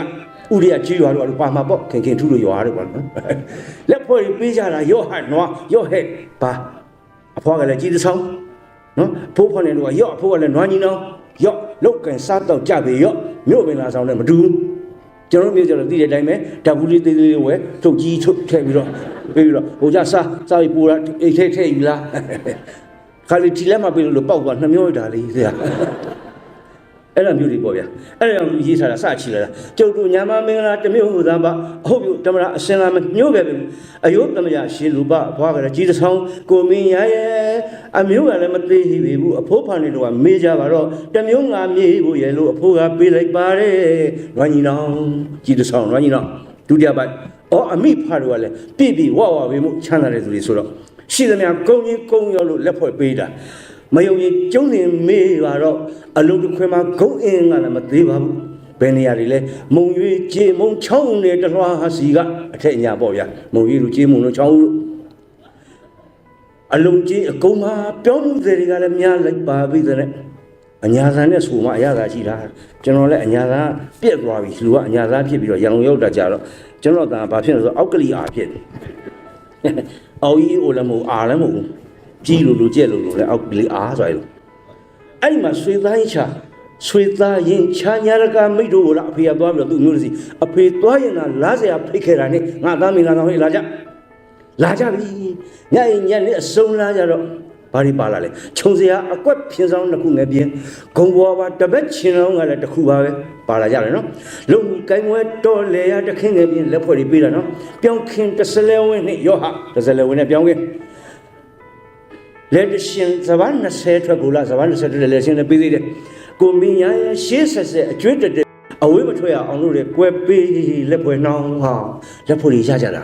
ဆိုင်မင်းဘာပြောချင်လဲတဖြည်းဖြည်းပေါ်လာလိမ့်မယ်တာမန်ဖြင့်ကြည့်ရင်တော့အညာကမင်္ဂလာဆောင်မှာမောင်နဲ့မယ်ရတဲ့လက်ဖွဲ့တွေဟိုဘက်ဒီဘက်ကပေးလိုက်ကြတာတတရပိုက်လာမယ်လမ်းချိုရှိကမကုန်သေးဘူးလက်ဖွဲ့တွေကစမ်းရုပ်ကိုခရောက်များမှာဟောဒီကအထုပ်တွေဖြည်းဖြည်းပြီးအကုန်ကကျဲလျော့ဟဲ့လို့ခဲမျိုးစီကောင်းစွာငရုတ်ဂျုံကလပဲသာပါနှမ်းမျိုးတွေ့စီပြောင်းဝါငပြုတ်ဖယုံမှာဖယဲငယ်ပြင်အမလေးကိုင်းရနေပြီပြုတ်သိတယ်မနေဘူးစီရွရတယ်ထမ်းပူရီရောင်စရာအထုပ်မုံလာခွဲဟဲ့တွေနဲ့အလုတ်ဆုံးစရာရဲ့လို့များလက်ဆောင်ဟိုတငယ်ကြီးရဲ့သားအတွက်ဆိုတော့တအားတအောင်ရဲ့လို့အမေအိုးကလည်းဓမ္မရှိဓမ္မရူတွေနဲ့အခြေကိုနှင်းအမေဦးရပေးတာရော့ခေါ်တာဓမ္မရှိဟောတာဓမ္မရူခုတ်ထွင်ပြီးတော့မင်းတို့ဒါအိမ်တော်မှုပစ္စည်းတွေလေဒါအိမ်တော်ရဲ့အရင်ကပစ္စည်းတွေအညာမင်္ဂလာဆောင်ဆိုတော့အဲ့ဒီအမေအိုးကလည်းရော့ပြနော်ခုနပလွေတို့နှစ်စင်းဆိုတော့မရဘက်ကရောက်ဖာနှစ်ကောင်လဲသူတို့လည်းလက်ဖွဲ့ပေးတယ်နောက်တိနောက်တော့လည်းဘာပေးလဲနားထောင်ကြည့်ပါကိုမင်းရရဲ့မရဘက်ကမောင်းတွေကလည်းရော့ပြပလွေတို့နှစ်စင်းရဲရောပြီးတော့ပတ်စံကုန်ကြီးကပလွေတို့နှစ်စင်းနဲ့လက်ဖွဲ့တတရပိုက်ပြီးလာပြီးနောက်ဆုံးပိုက်မြို့ဆက်ခါချုံအိုးခွဲပကစုံနဲ့ပြေတခွဲတထုံရောက်ရကပဲလွမ်းမိပါရဲ့ဒီနေရာမှာကျွန်တော်နောက်ကျောင်းလေးပြန်မှဖြစ်တော့မယ်အဲ့ဒီလိုမင်္ဂလာဆောင်ပြီးတဲ့နောက်ယောက်ျားလုပ်တဲ့သူကမိမရေငါအောက်ပြီးအောက်ရွာသွားပြီးစီးပွားရှောင်းမကွက်ဒီမှာနေတမျိုးကြနေလို့တော့မဖြစ်သေးဘူးကွက်ငါထွက်လောက်မယ်ကွယ်မလေးရှားစင်ကာပူထိုင်းအခုထွက်ကြတယ်လို့ပေါ့ဗျာသူကလည်းပတ်စံလေးပိုရခြင်းလို့ထွက်တယ်ပတ်စံလည်းမရအောင်အကြောင်းလည်းမကြောက်မိမကလှမ်းပြီးတော့စာရေးလိုက်တယ်လူယုံနဲ့ယောက်ျားစီကိုဟမ်ကျုပ်ဒွေးခါစီမှာကျုပ်ရှင်ကပတ်စံမပို့တော့အကျွေးလှည့်ရတယ်တော့ငွေလှည့်ရတယ်အကျွေးတရားရှိအဲ့ဒါမပေးနဲ့လို့တကြီးကကျုပ်ခေါ်မင်းနေပြီတော့ယောက်ျားရဲ့ရှင်ကဘာဖြစ်နေလို့ဒွေခါမှာကျွေးတရားလှိခဲ့ပေးစရာမရှိတာကြောင့်လေးကတီတီရတဲ့တကြီးကခေါ်ဟောကိုရင်မှိုင်းရတော့မတော့တော်လေချင်းမိမယောက်ျားစီစာယုံလူယုံလေးနဲ့စာရေးတော့အဲ့ဒါယောက်ျားကပြန်ရေးတဲ့သဘောဒီညာမင်းလားတော့သူအလုံးသိပါတယ်အဲ့တော့အောက်ပြောကသူသွားတဲ့ခါမှာပြေတခွင်တထုံရောက်ရကပဲလွမ်းပြီးပါရဲ့ငါတဆိုးတော့လွမ်းတယ်ကွာလွမ်းတယ်ကွာဘာလွမ်းလဲမြေအင်တုံတောက်ဆရာဇွန်းနဲ့ပြင်ငါအညာကမြေအင်တုံလေးဇွန်းလေးတောက်ဆရာစငါလွမ်းတယ်ကွာပြီးတော့ကွာငါလွမ်းတယ်ရှိတယ်နှမျောလိုက်တာမိမရဲ့စာလန်းကြီးတာကိုယ်ဘာလို့တလုံးငယ်နဲ့လွယ်ထမှာကွန်းလေးထည့်ထားတယ်အဲ့ဒါဘာဖြစ်လဲပဲကိုဘူရာမလေးငနဲ့တခိုလူညာတွေမှုံးလိုက်ပါတဲ့ဟာပါသွားရောဒါရင်မကဘူးငါဘေးမှာချတယ်ပျောက်သားတကောက်ဖာကလည်းတလုံးမတကောက်ဖာလည်းပါသွားရောပကိုးကထိုချိန်မှာအင်းလေးလက်အောင်ရောက်နေပြီတိုင်းတစ်ပါးလက်အောင်တော့အချင်းဆိုင်ကြတွေပြည့်နေပြီဒါကိုသူပြောတာဆိုင်မိုက်ပျောက်သားတကောက်ဖာကလည်းတလုံးမှာစူယုံလိုက်ရင်တိန်လုံးပါလူထုံးစရာကျွန်းတသိန်းပြောင်းတော့ကဲမင်္ဂလာဆောင်မှာခန့်ဝင်ကလည်းမနေပါဘူးဟာလာပြီဗျအတိတ်ပဲကအညာမင်္ဂလာဆောင်မှာနှစ်ဖက်ပေးလိုက်တဲ့ခန့်ဝင်ပစ္စည်းအမှုနှစ်တွေအများကြီးပဲကျွန်တော်တို့တိုင်းပြည်ကျွန်တော်တို့နိုင်ငံရှေ့စင်ဆက်ကပေးခဲ့တဲ့အဆက်ပေးခဲ့တဲ့မင်းကောင်းမင်းမြတ်များမင်းကောင်းမင်းမြတ်များလို့ကျွန်တော်ပြောတော့မင်းဆိုးမင်းညင်များမပါသူတို့ပေးခဲ့တဲ့ကောင်းမွေတွေဟာလေယာချောင်းမြောင်းတွေမြေပေါ်မြေအောင်တရားစာတတွေယဉ်ကျေးမှုတွေသာသနာတွေအဆုံးအမတွေအမှုပညာတွေအဲ့ဒါကျွန်တော်ရခဲ့တဲ့အမွေတွေပေါ့အဲ့ဒီအမွေတွေကိုကျွန်တော်ရရတာအမလေးအညာမင်္ဂလာဆောင်လို့ပဲခေါင်းဝင်ပစ္စည်းကလည်းမနှဲပါဘူးမင်္ဂလာဆောင်မှာခေါင်းဝင်ကလည်းမနှဲပါဘူးဒါပေမဲ့မွဲဘူရကံကြမ္မာနဲ့ကံကြမ္မာမွေပြီ1949 1985ပါတော်မူပြီချုပ်ချာအာဏာဆုံးရှုံးပြီကျွန်ဖြစ်ပြီ ဝဲဟိုရကမ်းကြမနဲ့ဖန်လာဘုံကုသိုလ်ကလည်းမကောင်းကျင်တော့အထက်ဟိုညာမလေးမိမအောင်သူပြောနေတာငါလေးအလောင်းစားကင်းပါတယ်ကွကျက်ဆိုရတော့မလောက်ငယ်ပါဘူးစင်ကူရောက်မှဖိုးတီလေးလောင်းတတ်တာပါကွကျက်ဆိုရတော့မလောက်ငယ်ပါဘူးအညာမီဌာနေဟောင်းစီကအကျွေးတရားကိုတွေးခါကလည်းတောင်းမြန်ပေါ်တဲ့မိမတွေးခါကအကျွေးတရားတောင်းနေပြီလားမင်းပေးစရာမရှိလို့စကြီးကခေါ်ပြီလားရပါတယ်မိမရဲ့ဆိုက်ဆမ်းမကွာအောက်ပြီးအောက်ကနေလှမ်းပြောနေတာနိုင်ငံသားကနေဗမာပြည်လှမ်းပြောနေတာချိုက်ရောက်ဆိုက်ဆမ်းပါတယ်ဘယ်လိုနည်းနဲ့ဆမ်းမလဲလာကြည့်ဆက်တဲ့နေ့ကအကျွေးတရားကိုတွေးခါကလည်းတောင်းမြန်ပေါ်တဲ့မောင်းစရာရလို့များတက်လိုက်မှဖြင့်တဘိုးကိုမောင်းမုံတက်လိုက်ပဲဆိုရင်ခေါင်းတစ်ခါကနေဆက်လာစွာသောလှလှဆွေ့ဆွေရဲ့နဲ့ဝဝပြည့်ပြည့်နဗျာတရှင်ကိုလားကြောင်တကားကိုသာအပ်လိုက်ပြီးရောနဗျာဖြုတ်ပြီးကြောင်တကားအပ်လိုက်ပြီးတာပဲကွာဒါဆက်ပြီးသားဖြစ်သွားတာလွယ်တာဒါတွေမကသေးဘူးရှိသေးလားဟေးကြံသေးရဲ့အကျွေးကြံသေးရဲ့ဝဝပြည့်ပြည့်နဗျာတရှင်ကိုလားကြောင်တကားကိုသာအပ်လိုက်ပြီးရောရပြီဘာဘာညာညာရဲလို့မငင်းလေးနဲ့မလေးနောက်ထပ်အကျွေးဆက်စီလှုပ်လိုက်မလေးရဲရောင်းငါသာဆက်လိုက်ပြီးတော့ရွာရှိရာတခင်လေဗရောင်းတောင်းမပါဘူးကျွန်တော်ထည့်ဆိုတာကောင်းပြီအဲ့လိုအနှစ်သာရတွေအမွေနှစ်တွေတိုင်းပြည်ကရှင်းစင်ဆက်ရခဲ့တဲ့ကျွန်တော်တို့ရဲ့မြေပေါ်မြေအောက်တရားစာတတွေအိုးချိုက်လာအခုကျင်းနီတောင်စပယ်တောင်မဟုတ်တော့ဘူးကျင်းနီခြိုင်ဝမ်းစပယ်ခြိုင်ဝမ်းဖြစ်သွားပြီတောင်ကြီးမရှိတော့ပြီးသွားပြီပျောက်သွားပြီလာပြီအခုမြစ်ဆုံမိတ်ဆွေများအလုံးသိတဲ့အတိုင်းပဲလက်ရှိဆိုရနိုင်ငံတော်အတိုင်းအမြံပုဂ္ဂိုလ် State Councilor တော်ဆန်းစုကြည်လူလူကောင်းဆောင်တော့သမ္မတကြီးဦးထင်ကျော်ဆရာမင်းတို့အသားစာရေးဆရာဒလပန်းနဲ့တကွာသောအယက်သားဆိုရမလီရတာရှိတာပြောတာအယက်သားဆိုရနော်မပြောတာကြားကြလားကျွန်တော်တို့မှအဲ့လိုဖြစ်ဒီခေါင်းပေါင်းနဲ့တိုက်ပုံနဲ့တောင်ရှိနေတာကြည့်နေတာမျက်စိထဲမှာရခိုင်တိုင်းမှာကက်တဲ့ uniform နဲ့ဘောင်းမီနဲ့ဒါပဲလှမ်းမြင်နေတယ်ခြေထောက်ကြီးချိတ်တာဒါပဲမြင်နေတော့ပြောလိုက်မှဆိုဒီမိုကရေစီဆိုအယက်သားပြောရတာစိတ်ထဲဘယ်လိုကြီးမှမသိဘူးဗျာအင်မတန်ကောင်းတဲ့ဟင်စားကြပါရဲ့နဲ့အထက်မှာခဲတွေခုနေလို့ရှိတယ်ကြီးနဲ့သွားပြီးကျင်းကျိတ်တယ်အခုတော့အယက်သားဆိုရဟာခါဟောတိုင်းဒေသကြီးလို့တော့ဘာလို့ဥက္ကဋ္ဌဘာလို့ဦးဖြိုးမင်းသိန်းကဒေါက်တာဇော်မြင့်ဟာကြည့်လိုက်တော့အယက်သားတွေတဲ့ဟာကောင်းတယ်ဒါတောင်မှနော်တန်နိုင်ဘူးတော့အကွက်ကဆိုင်လိုက်ပြောတော့မှာဒါမှမဟုတ်ကျွန်တော်မပြောချင်ဘူးလို့ကျွန်တော်ပြောတယ်မလား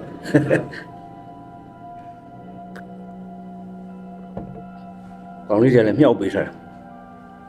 ရေရှိတဲ့အစင်းနဲ့ရေတောက်ပြီးပြောတယ်မောင်းတယ်ပေးထားကျွန်တော်တို့အားလုံးပြောနေတဲ့2008ဖွဲ့စည်းပုံအခြေခံဥပဒေ1993စခေါ်လိုက်တဲ့ညောင်နှစ်ပင်ညီလာခံတချို့ကတော့ညောင်နှစ်ပင်မဟုတ်တော့နှစ်ပင်လိမ့်ပါသေးတယ်ညောင်နှစ်ပင်လိမ့်ညီလာခံနော်အဲ့ဒီကနေပြီးတော့ကိုယ်စားလှယ်များဆိုပြီးတော့စုဝေးဆုံးဖြတ်ပြီးတော့အကြာကြီးလုပ်ပြီးတော့ဆုံးဖြတ်လိုက်တယ်ပြဋ္ဌာန်းလိုက်တဲ့2008ဖွဲ့စည်းပုံဥပဒေထိုစဉ်က NLD ကိုယ်စားလှယ်ဖွဲ့ရ15ရာခိုင်နှုန်းကျော်လေးရှိတယ်ဒါမကြိုက်ဘူးကောက်သွားလို့ချင်းရှုံးတယ်ဓာကြီးကိုပြတ်ထမ်းတယ်အဲ့တော့ဒီညောင်တပင်ညီလာခံကနေပြီးတော့ပြတ်ထမ်းမဲ့ဓာကြီးကိုတော့မတူလို့ NLD 15ရာနှုန်းကညီလာခံနဲ့နေထွက်သွားတယ်အမလီအဲ့လိုထွက်စေချင်လို့လုပ်ထားတာစားတယ်ထွက်ပေါ့ပြတ်ထမ်းလိုက်ပြီ2008ဖွဲ့စည်းပုံဥပဒေရပြီโอเคအဲ့ဒီတိုင်းအုပ်ချုပ်တော့ဒီမိုကရေစီအသွင်ပြောင်းမယ်ဟာဟုတ်ပြီဟေးပြောင်းလိုက်ပြီတွေ့တဲ့အတိုင်းပဲအခုအဲ့ဒါကြီးကတန်းလားအဲ့ဒီထက်မှာပါတော့အလုံးသိတဲ့436ပြောင်းလို့ကိုမရဘူးဘလို့မှလုပ်လို့မရဘူးဘာကြောင့်လဲဆိုတော့တက်မတော်သားကိုယ်စားလှယ်25ရာခိုင်နှုန်းလွှတ်တော်ထဲမှာဝင်ရှိနေတယ်ထိုင်နေတယ်အလုံးသိပါလေဒါဟိုတဲ့ဖွဲ့စည်းပုံဥပဒေအခြေခံဥပဒေလည်းဖြစ်နိုင်ဝယ်ဖတ်ပါ59စာလုံးကြီးတက်လက်ခံတယ်အခုတော့59စာလုံးကြီးအဲ့လိုခံတာဒေါန်ဆန်းစုကလူလေးခုံပြီးတက်သွားပြီးသွားစာလုံးကြီးကမပေါ်ကြီးဖြစ်ပြီးကြိုင်ခဲ့59စာလုံးကြီးအဲ့ဒီဒီ436ရလားဒီလိုဘာညာလုံးမယ်ဆုံးဖြတ်မယ်ဆိုရင်85ရာခိုင်နှုန်းရဲ့အထက်မှာရှိရမယ်ဟုတ်ပြီတခဲနဲ့တော့လွတ်တော်ကိုယ်စားလှယ်များတိုင်းသားကိုယ်စားလှယ်များကနေပြီးတော့အကုန်လုံး85ဟာဒါမှထည့်ထားသေးတယ်အဲ့ဒီမှာတက်မတော်သားကိုယ်စားလှယ်အနည်းဆုံးတမဲရှိရအောင်ပဲအဲ့ဒါမှဒါကိုအတီးပြပြထမ်းလို့ရမယ်ဘယ်လို့မှမရနိုင်ဘူးတက်မတော်သားကိုယ်စားလှယ်စီကတမဲဆိုတာဘာလို့ဆိုတော့တယောက်ရက်ပြီဆိုအကုန်ရက်ပါတယောက်ထိုင်ဆိုအကုန်ထိုင်ပါတယောက်ထွက်ပြီဆိုအကုန်ထွက်ပါအမိတ်နာခံထားတာဒါကြောင့်ဟိုအပြစ်ပြောတာမဟုတ်ဘူးနော်တက်မတော်ရဲ့သဘာဝကအမိတ်နာခံခြင်းထိုင်တယောက်ကအကုန်လုံးမတက်ရက်ပြီးတော့ဟို39ယောက်မှတယောက်တည်းထိုင်နေအဲ့သေပြီးတော့အဲ့တယောက်တည်းလူကိုလို့ပါအဲ့ဒါသူတို့ရဲ့ဒါအယုဆွဲနေတဲ့အစင်လားဆိုတော့ဘယ်လိုမှမဖြစ်နိုင် အဲ့မှာဘာဖြစ်သွားလဲဆိုတော့သိတဲ့အတိုင်းပဲမြစ်ဆုံစီမံကိန်းဘယ်လိုလုပ်မလဲဘယ်လိုလုပ်စာချုပ်ထားလဲဘာနားလည်မှုတွေယူထားလဲအခုတရုတ်ကပြောနေပြီ CPI ကုမ္ပဏီကနေကုမ္ပဏီနာမည်အသစ်ပြောဟိုကထောက်ခံချက်ယူတရားထောက်ခံချက်ကျွန်တော်ဘာပြီးရောပေးရမယ်ဆိုတဲ့လေသာနေပြည့်စိုက်လုံးမယ်ဆိုတဲ့ဒေါ်ဆန်းစုကြည်လည်းသူကသွေးလို့စမ်းဟိုကလည်းစာချုပ်ပါချက်တယ်များမဖတ်သေးတော့ကျွန်မပြည်သူလူထုချမပြနိုင်သေးဘူးသို့တော့ဒါကိုလည်းပြည်သူလူအင်အားနဲ့ကျွန်တော်တို့ရင်ဆိုင်မယ်ဆိုပြောထားတယ်စိတ်ဝင်စားကြအင်မတန်ကောင်းတဲ့ကိစ္စဒီအစိုးရတွေလည်းအဲ့ဒီကအစငြိမ်းချမ်းရေးတွေရောပညာရေးတွေရောများစွာအားလုံးသိပါတယ်ဗျာရန်ကုန်ဆိုရင်ဝန်ကြီးချုပ်ဦးဖြိုးမင်းသိန်းဘာစကိုင်းဆိုကျူးကျော်တဲ့ကားကြက်တာစကိုင်းတယ်ကဲအများကြီးပဲထားပြခဲ့တာပါသွားတည်းရလဲတပုတ်ကျွန်တော်ရွတ်ပြအောင်ဒါလေးကမှားမှာဆိုလို့ကျွန်တော်စောင်းယူလာတာခုနကလေးတယောက်ကဒီကလမ်းငယ်တယောက်ကငါ laptop ရောကွာအိတ်ထက်ရှားတဲ့ကျိုးယူမလားတဲ့ကျွန်တော် laptop ဆိုတာဒါကိုပြောတာကျွန်တော် laptop လက်နဲ့တော့ပြချတယ်။သမရိုင်းဦးထင်ကျော်သိတယ်နော်ဒေါ်ကြီးဇိုင်းမင်းတို့မွန်ဆက်တယ်တာတော့သမီးတယောက်ကိုညာဆိုးတဲ့ကိုထင်ကျော်တဲ့မထားချိုးတဲ့လေးအောင်မွေးတယ်ပြောတယ်တယောက်ကပြည့်စည်သွားတယ်ပြောတယ်အဲ့ဒီမှာကိုထင်ကျော်ကအလတ်ပေါ့နော်သူ့ရဲ့ကလောင်နာမည်ကဒလပန်းဒလပန်းအမှန်တော့ကလောင်နာမည်ကငယ်နာမည်လည်းမဟုတ်သူ့နာမည်ရင်းကဒလပန်းဇိုင်းမင်းတို့ကသူ့မွေးတဲ့ချိန်မှာရက်ချုပ်တယ်မှာဒလပန်းလို့ရေးချိန်တာဒီနေ့ဒလပန်းကိုဝေးသည်စနေဒါပဲနဲ့ကဘာညာအဲ့တော့သူ့အကြောင်းအဘအကြောင်းတစ်စီတစ်စောင်းဆိုစာအုပ်ရေးမယ်နာမည်မပေးတတ်ဘူးသူ့ကိုယ်သူဥထင်ကျော်ကဆရာမင်းတို့အဘနဲ့သူကြီးဆရာများဘယ်လိုနာမည်ပေးမှမသိတော့ဒေါ်စုစုလွင်ကနေပြီးသိတဲ့ NLD ဥလွယ်ရဲ့သမီးဒေါ်စုစုလွင် NLD ရဲ့နိုင်ငံခြားရေးဌာန UN မှာလည်းလုပ်ခဲ့တယ်။အိုးကိုထင်ကျော်လည်းကိုထင်ကျော်ရဲ့ရှင့်နဲ့ရှင်ပေါ့နော်။အဲ့လိုခေါ်မလားတော့မသိဘူးလို့ခေါ်တယ်။မောင်လို့ခေါ်မလားနော်။ရှင်းပေးရတဲ့ချုပ်ထဲမှာပေးထားတဲ့ဒလဘန်းဆိုတဲ့နာမည်ရှိတယ်အဲ့ဒါယူသုံးလိုက်ပေါ့အေးကျေးဇူးတင်တာဆွဆွရဲ့ဒလဘန်းဖြစ်သွားတာအဲ့ဒီဆိုင်မင်းတို့က1929မှာတက္ကသိုလ်ရောက်ကျွန်တော်ချင်းချုပ်ပြောမယ်နော်တက္ကသိုလ်ရောက်ပြီးတော့အဲ့ဒီမှာကြည့်လိုက်တော့အခုကျွန်တော်တို့ရန်ကုန်တက္ကသိုလ်နေရာကြီးဟာဥယျာဉ်သမားတို့လှုပ်ရှားတဲ့ဥယျာဉ်ခြံကြီးတွေတားလှဆိုပဲပိမ့်ပိတ်နေတဲ့တော်ကြီးလိုဖြစ်နေတာစီကားလှနေတယ်အခုအင်းရမ်းတယ်မရှိသေးဘူးအဲ့တော့လေကွက်အခုမြတ်စိန်ကန်းကြီးလို့ခေါ်တဲ့တိုက်တာတွေနဲ့မရှိတော့အဲ့တော့တောပကတိဘလောက်တောနေလဲဆိုတော့အဲ့ဒီတောထဲမှာတဲ့ရွှေရုံဖျားကိုတက်ပြီးတော့ဖူးတဲ့ကြားကြီးကဒီတောထဲခိုးသွားတာတဲ့ဘယုံဝင်းမှာသူ့နှခမ်းမွေးတောင်ကပ်ပြီးညှိပြီးကြိုင်းခဲ့သေးတယ်အမေဒီလောက်ထိပြောတာတကယ်သတင်းစာလေအဲ့ဒီမှာဒီတောကြီးထဲမှာလောက်ကြတဲ့အနီးနားတောမှာဥယျာဉ်ချမ်းမြေတွေအသီးနှံတွေပါနေအိုးအင်မတန်ကိုတာယာလှပပြီးတော့ငှက်ကလေးတွေရောပန်းဝင်တွေရောအဲ့ဒီမှာဒါတက်သူနေမြေဟိုတယ်နော်အဲ့တဝိုက်တက်သူနေမြေအဲ့တဝိုက်ကအဲ့ဒုတိယကဘာရှိမဖြစ်ခင်တားလှတာရှိတဲ့ကျောင်းဆောင်ကလည်းသူကဘာရှိလဲဆိုတော့တကောင်းဆောင်လို့ဟိုတာကဘာအဆောင်မှအခုလိုကြီးကျယ်တယ်မရှိသေးဘူးနော်အဲ့ဒီမှာအဓိကရှိနေတာဘာလဲဆိုတော့တောင်ဘက်ရကဥယျာဉ်ချမ်းမြေပန်းပင်တွေတစ်ပင်ကြီးတွေပြင်းမပင်ကြီးတွေသရက်ပင်ကြီးတွေမယမ်းပင်ကြီးတွေဓာကြီးတွေနဲ့ပိတ်နေအောင်ထားတဲ့တော်ကြီးနဲ့အင်မတန်လှတဲ့တော်နဲ့ကြီးရှမ်းမင်းတို့တော့တငယ်ချင်းတွေနဲ့အဲ့ဒီပဲလမ်းလျှောက်ဘလောက်ထိသူကပြောထားတယ်ဆိုတော့ဆရာမင်းတို့ကိုဆောင်းပါးထဲမှာအဲ့လိုလျှောက်တဲ့ခါမှာတဲ့ဒီဟာကြီးကြည့်ပြီးတော့ကျွန်တော်ရှင်ဥတ္တမကျော်ရဲ့တော်လာသွားတတိရတယ်မဲနောက်တစ်ခါတနည်းဆိုရင်လည်းကာလူဒာကြီးဟန်းကြီးကနေပြီးတော့ဂါထာ60နဲ့ချီးကျူးခဲ့ရတော်ပဲလားတော်လားခီးပဲလားလို့ကျွန်တော်သတိအဲ့လောက်သားရပါတယ်အဲ့ချမ်းပြီးတော့ရာသီလိုက်သားရကြည့်ဦးပဲကောင်းလိုက်တာဆောင်းလေးဝင်လာရင်အလေးချပေါက်နေတဲ့ဂျာမနီပင်လေးအဲ့ဒီကြားထဲမှာဖူးပွင့်မောင်းမလဲနွယ်ပင်လေးအဲ့တော့ကပြားပေါင်းစုံရတကက်တော်ကြီးဖြစ်တယ်ပန်တော်ကြီးတဲ့ပန်းရနလှိုင်းနေပေါက်ပန်းအယောင်ဝင်းနေလက်ပံစရက်ကဆူတယ်ညက်နေမြေဘူးငွေ့မစဲသေးခင်မှာထိုးနေတော့အင်းနေတော့မှာတချုံတွက်နေအိုးတကုန်းတက်တကုန်းဆင်းနေလမ်းလျှောက်ရတာအမလီဖះရှင်ကပ်ပီလူကိုတော်လန်းကိုသူ့ဒေသနာလုပ်နေတာအောင်မရပါတယ်ဒီလောက်လှပါတယ်ဆိုင်ပြီးဆုံးဖွဲ့ပြီနော်ပြီးတော့မှသူကြပြားကြီးတဲ့အကြောင်းပြောနေတာစစ်ကြီးဖြစ်ဒုံတိုင်းနဲ့ဟာပြေးကြစစ်ရောက်နေပြီစခန်းဖြစ်သွားတယ်စစ်ကြီးပြီးတော့တက်ကတူပြန်လာတော့ပြန်ကြည့်လိုက်တယ်ခါမှတက်ကတူပြန်ဖွင့်တော့ကျွန်တော်တို့ဒေသဟောင်းကိုပြောင်းလာပါပြီကြည့်လိုက်တဲ့ခါကျွန်တော်တို့စွန့်ခဲ့တဲ့တက်ကတူနဲ့ယခုပြန်တွေ့တဲ့တက်ကတူအကွာကြီးกว่าပါပြီလမ်းတွေဟာဒီပတိလမ်းမကြီးကတင့်ကားတန်ပိန်းရလို့နဲ့ခြိုက်ခွက်နေတယ်ခွေးသားစိတ်ထားနေတယ်စာကြည့်လိုက်တက်ကတူဆိုင်ကြီးအတွင်းကနေမိုင်းမုံခွဲတဲ့အခါလေးတွေအသေးဦးလန်ထွက်ပြီးတော့ပြာမကြွေသေးတဲ့စောက်စင်အတောက်လိုက်တယ်လေ နေထိုင်ရုံကြီးတွေဘွယ်နေသမီးခမကြီးကခေါင်းပိုးကွဲပြီးတော့ကျန်းရင်ကလည်းကျန်းမြင်ကလည်းအက်ပြီးတော့အတွင်းကြည်ပြူပြက်နေတယ်ဘွယ်နေသမီးခမကြီးအဲ့ဒီနေထိုင်ရုံလေးပြောပြဗကန်ကျောင်းဆောင်ဆိုတာမရှိတော့ဘူးမိလောင်စာမဲမဲပဲတွေ့ရတယ်ကြည်လျာမှာတက်ကတူနေနေရရခင်လုံးမလှတော့ပဲနဲ့ဘုတ်ခိုခြင်းကတုတ်မြောင်းတရေခိုတွင်ပို့လို့ပဲလေချန်စီယိုမှာဝေယုံရောကြီးဖြစ်နေပြီသခိုးတော့ထူလာတယ်တွေ့လိုက်တယ်ငငယ်အချင်းနဲ့ညနေပဲရှောက်ကြည့်တဲ့ခါကျတော့ဘာတွေတွေ့လဲဆိုတော့တရက်ပိန်းနဲ့မယန်းခန်းဝင်နေရာမှာစစ်စခန်းရုပ်သိမ်းသွားပြီးတော့ကြိုင်းခဲ့တဲ့အုတ်ခုံတွေပြက်တွေအိမ်သာဇိုးတွေဘူးခုံပုံးတွေကြရုပ်ကျင်းတွေကားပြက်တွေသံဆူကျိုးပြက်တွေစစ်ရဲ့ဒဏ်ရာတန်ချက်တွေပေါ့ဗျာအဲ့ဒါတွေမကလို့ခဏခဏကြည်စံခုံတွေလည်းကောက်ရတယ်စစ်ခမောက်အပိန်လေးလည်းတွေ့ရတယ်ဟိုဘက်နားပြန်ကြည့်တော့အယိုးကောင်းတော်တွေ့ရတယ်အဲ့လိုဆိုးနေတဲ့နေရာကြီးဖြစ်သွားပြီအဲ့လိုလမ်းလျှောက်ကြည့်ရင်းနဲ့တဲ့ဆိုင်မျိုးကဆရာမင်းတို့နဲ့သူ့တငယ်နဲ့ကုန်းကုံလေးကိုကွေ့သွားတာကွေ့သွားရင်ကြည့်လိုက်တော့ဟိုရဟာဒီကုန်းမောကလရကြီးတကောင်နားနေတာဟာကတ်ကြည့်တော့ဘယ်လရဟောမှာလဲဟာနေဆောင်ဘာကြီးလဲဟာဆိုးတာတစ်ပင်ငုတ်တူကြီးရန်ရွက်ပြီးတော့ခေါင်းမုတ်ကြီးနဲ့မီးလောင်ထားလို့မဲသဲလို့စုပ်ပြက်နေတာဟာဒီနေရာကအရင်တော့ပြင်းမပင်ကြီးပေါက်တဲ့နေရာဒါဆိုဒါရဲ့ပြင်းမငုတ်တူပေါ့ဟာအိုးပြင်းမငုတ်တူကြီးပါလားဆိုးတာဟာလရကြီးနဲ့တူလိုက်တာဟာသနာဖို့ကောင်းလိုက်တာဟိုတုန်းကတော့ဒီလိုမဟုတ်ပါလားကွအဲ့ဒီမှာစစ်ဘေးစစ်တောင်ကြောင့်အဲ့လိုဖြစ်နေတဲ့ပြင်းမငုတ်တူတဲ့မှာဆရာပြည်သူကတိုင်းပြည်ရဲ့မျက်နှာကိုသွားမြင်လိုက်တယ်မြန်မာပြည်သူလူထုရဲ့မျက်နှာသွားမြင်လိုက်တယ်အော်စစ်ဘေးစစ်တမ်းသိပြီးတော့ရုပ်ပြက်ဆင်းပြက်ဖြစ်နေပါလားကွယ်အဲ့လိုနဲ့ရှောင်းရင်းနဲ့ဘာဖြစ်လာလဲဆိုတော့ဆောင်းကုံຫນွေကူလေးဦးလေးဝေ့လာတဲ့အချိန်ပြင်းမငုတ်တူမတိမတာလေးပြောင်းလဲတာတွေ့တယ်သိထားမိတယ်ဘာလဲဆိုတော့အိုးကလေးမြည်ပြီးမင်းလေးမြူတောပန်းလေးတွေဝေးနေတဲ့အချိန်မြေသိနဲ့လည်းပြက်လာပြီဆိုတဲ့အချိန်မှာကြည်စားနဲ့ပြင်းမငုတ်တို့ရဲ့လရအသွင်ကြီးကပျောက်သွားပြီးတော့အဲ့ဒီလရအသွင်ကြီးကနေပြီးအခက်လက်ကလေးတွေနဲ့အခက်ကင်းနဲ့ခုနပရိတ်ဖူးလေးတွေထွက်တယ်ပရိတ်ဖူးလေးတွေရှက်တယ်လို့ရုံတယ်လို့ပြူးလာကြတယ်ပြင်းမငုတ်တို့ကြီးပေါ်မှာအဲ့ဒီနောက်ဟိုတစဒီတစဟိုတဖူဒီတဖူတော်တော်များလာပြီးတဲ့နောက်တစ်ရွက်နှစ်ရွက်သုံးရွက်အိုးအရွက်တွေဆိုပြီးတော့လရအိုးငှက်ကြီးအသွင်ပျောက်ပြီးတော့ဘာနဲ့တူလဲမီးဝန်းဖြန့်ကနေတဲ့ဥတောင်းမျိုးနဲ့တူလာတယ်ဆိုင်မတော်ကလာတော့ရေးထားနောက်မကြတော့ပန်းတွေထွက်အိုးပန်းမှုတွေငုံပန်းမွေးနေရလဲပွက်အားလိုက်တာဒေါင်းမီးကွက်တွေကျနေတာပဲအဲ့ဒီမှာ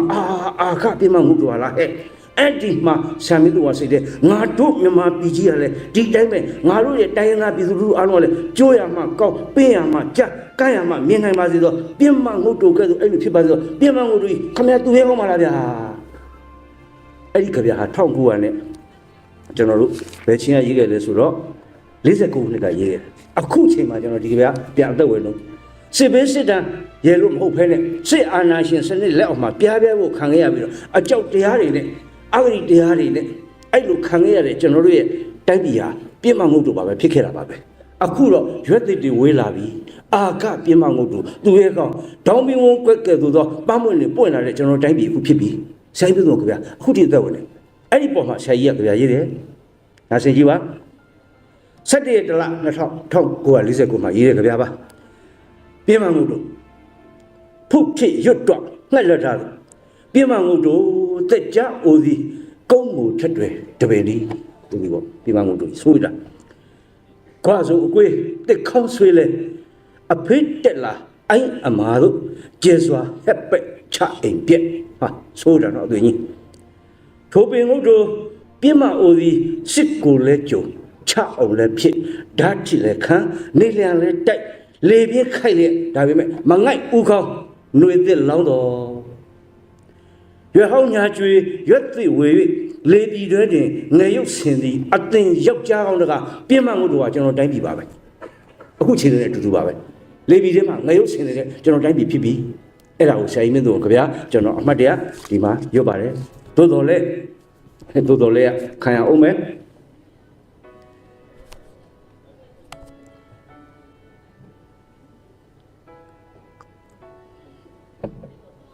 မိတ်ဆွေများအားလုံးသိတဲ့အတိုင်းကျွန်တော်တို့ကဒီနေ့မေဒေး2016မေလ1ရက်နေ့လုံသမားနေ့တော်တော်ကောင်းတဲ့လုံသမားနေ့။ဘာလို့ဆိုဆန်ဒေးနဲ့ကြုံတော့နက်ဖန်ပိတ်တယ်။ဟုတ်တယ်နော်။နားရတာပေါ့ဗျာ။ဒီမှာဟောပြောပွဲလုပ်တယ်ဒီလိုနားထောင်တယ်ဟောကြတယ်ဟာဒီလိုကလေးတွေကလွတ်ချက်ပြီးကြကျွေးကြမှုကြ။အဲ့လိုချိန်မှာကျွန်တော်တို့ရဲ့နိုင်ငံကချင်ပြည်နယ်ဘက်မှာရှမ်းပြည်ဘက်မှာစစ်တီဖြစ် National Ceasefire Agreement ခေါ်တဲ့ Nationwide Ceasefire Agreement လို့ခေါ်တဲ့ NCA စာချုပ်တနိုင်ငံလုံးအပြစ်ခတ်ရစရေးစာချုပ်လက်မှတ်ထိုးပြီးပြီရှစ်ဖွဲ့လားသူကျန်တဲ့ဖွဲ့တွေကျန်သေးတယ်အဲ့မှာသိတဲ့အတိုင်းပဲ MPC ဦးသိန်းစိန်ရဲ့ကျောတော်နောက်ခံနဲ့ထောင်ထားတဲ့မြန်မာ Peace Center ခေါ်တဲ့မြန်မာငြိမ်းချမ်းရေးစင်တာ EU ကနေပြီးတော့ EU ဒေါ်လာတွေနဲ့ဖွဲ့စည်းပြီးတော့အကူအညီယူပြီးတော့လှုပ်ထားတဲ့အဲ့ဒီ MPC ဆွေးနွေးပွဲတွေထိုင်မြန်မာ Peace Center တွေ NCA Nationwide Ceasefire Agreement တနိုင်ငံလုံးပြစ်ခတ်ရစေလက်မှတ်ထိုးကြအောင်ဟေးဆွေးနွေးကြအောင်ဟေးအညာသာစားကြအောင်ဟေးဆွေးနွေးကြအောင်ဆိုဟေးအနောက်ဆုံးလက်မှတ်ထိုးနိုင်ဟေးလက်ကုန်ဒီပြီးလည်းပြီးတော့မလုပ်ရလဲတွေ့မှာပါဒီဦးအောင်မင်းခေါင်းဆောင်နဲ့ခုနဒီဘက်ကတန်ကြီးအစိုးရပဲဟိုဘက်ကခုနကလက်နဲ့ကင်ဖွဲ့စည်းပြတိုင်းအဲ့မှာပြီးလည်းပြီးတော့စာချုပ်တွေပြီးတော့လက်ဆွဲလို့ဆက်ကြတာတစ်ဖက်နဲ့တစ်ဖက်တော်တော်နဲ့မထိဘူးလက်ချင်းနောက်ပဲဆိုလို့လယ်မှာပိုက်ကြီးတွေခန်းနေတာလက်ဆွဲလို့ဆိုလို့မရဘူးပိုက်ကြီးတွေပူနေတော့ခန်းနေတော့အဲ့လိုလုပ်တော့လဲအခုထိစစ်ဖြစ်တော့သိတဲ့အတိုင်းပဲအခုစစ်ဘေးစစ်တံကလွတ်လပ်ရပြီးနောက်တစ်နှစ်ကစပြီးတော့ဖြစ်လိုက်တဲ့ပြည်တွင်းစစ်ကဘာမှာကျွန်တော်တို့နိုင်ငံဟာပြည်တွင်းစစ်အရှိကြဆုံးအိုးအများကြီးပဲအဲ့လိုချိန်မှာကျွန်တော်တို့ဟာသက်ဆိုင်ရာဒေသများအတွက်ငြိမ်းချမ်းရေးကိုအပြည့်အဝတောင်းဆိုနေကြပါတယ်လုပ်တဲ့သူတွေလည်းလုပ်နေတဲ့ NGO တွေရောငြိမ်းချမ်းရေးအဖွဲ့အစည်းတွေရောသက်ဆိုင်ရာပညာရှင်များရောလက်နဲ့ကင်တိုက်ခိုက်တဲ့ငြိမ်းချမ်းရေးမှုမဲ့တဲ့ဒေသအပြင်မှာလုံခြုံရေးနေထိုင်ရေးပညာရေးအကုန်လုံးမှာငြိမ်းချမ်းရေးမရရှာသေးတဲ့တိုင်းသားတွေရဲ့နေရာဒေသတွေကျွန်တော်တိုက်ပြီးတယ်မှာအများကြီးရှိသေးတယ်အဲ့ဒီအတွက်လည်းအများကြီးဝိုင်းလို့နေကြတယ်အစိုးရသစ်ကလည်းငြိမ်းချမ်းရေးကိုဒေါ်ဆန်းစုကြည်ကိုယ်တိုင်ဥဆောင်ပြီးတော့21ရာစုပင်လုံညီလာခံလုပ်မယ်ဆိုပြီးတော့ကြွေးကြော်ထားတာရှိပါတယ်တလ2လအတွင်းမှာစကြဆုံးလုပ်တော့လုပ်နေပြီတော့ရက်ပေါင်း100အတွင်းမှာ challenge ခေါ်ထားပြီးတော့ဘာတွေလုပ်ဆိုပြီးတော့စတယ်လုပ်နေကြတယ်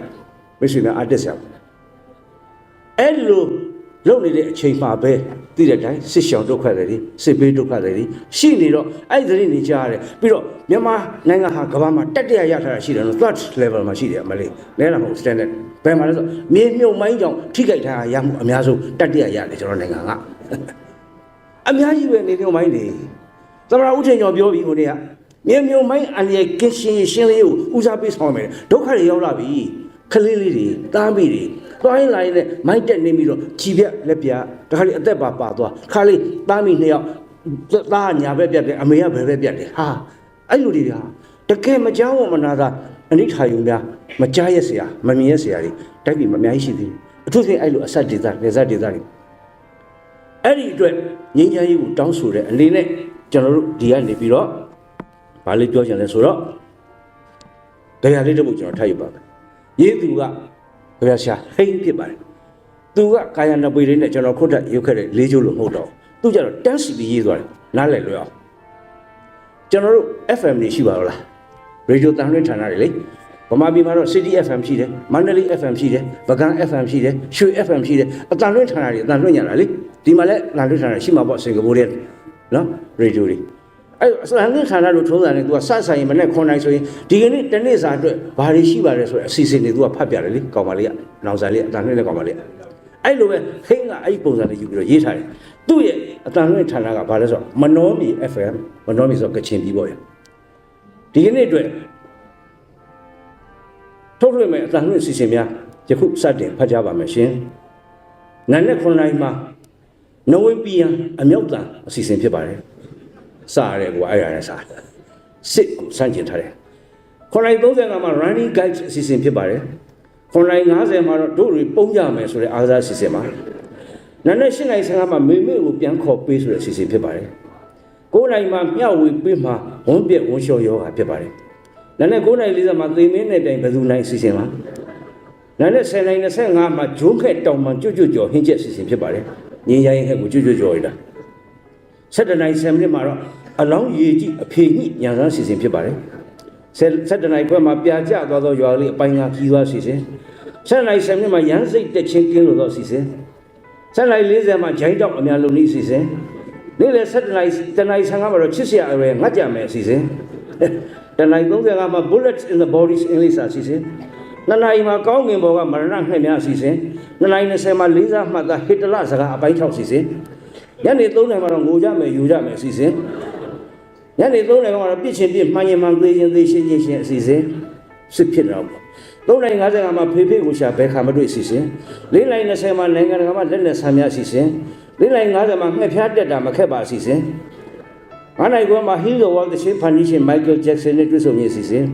6နိုင်9မိနစ်မှာထူးမခြားနာသတင်းများအစီအစဉ်6နိုင်40မှာရွှေလက်ကန်းတာများများလားအစီအစဉ်9နိုင်10မိနစ်မှာတော့မြေမြုံမိုင်းအတွက်ထိုးမြေမြုံမိုင်းအထွက်တိုးရသဘာဝမြေဩဇာပြင်စိုက်ပျိုးခြင်းအစီအစဉ်9နိုင်35မှာတော့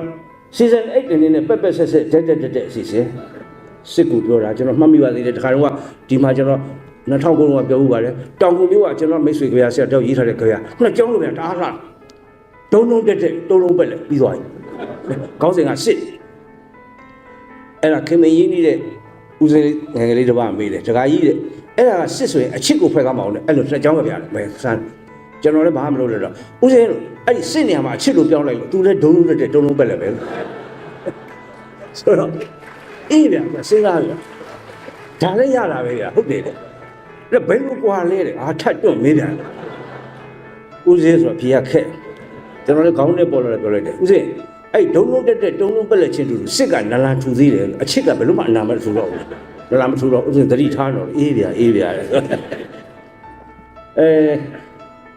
ရရှိနိုင်မှာမျောလင့်ချက်ကုန်သတင်းစုံအစီအစဉ်ရှင်းနိုင်20မှာညီမလေးကိုပေါ်မှာလောက်တွေ့တဲ့အစီအစဉ်ရှင်းနိုင်90မှာသုံးကြီးသားပတ်တီးများပြန်လည်သုံးပြူပြီးလမ်းညွှန်အစီအစဉ်9နိုင်10မိနစ်မှာမကြားဆိုင်အိမ်ရဲ့ကြောက်စိမ့်အင်ကြီးပေါ်မှာသွေးဆက်များအပိုင်းလေးအစီအစဉ်9နိုင်45မှာနှုံးချိုးအေးအငိုတေးအစီအစဉ်ည10နိုင်20အစီအစဉ်ပြီးဆုံးကြောင်းနဲ့ထိုးချိန်မှာနောက်တစ်နေ့ဆိုတာရှိပါအောင်မလားအစီအစဉ်တို့ကိုထုတ်ထွေပြင်ဆက်ပေးသွားမှာဖြစ်ပါတယ်ရှင်ဖိတ်ရကြပါစစ်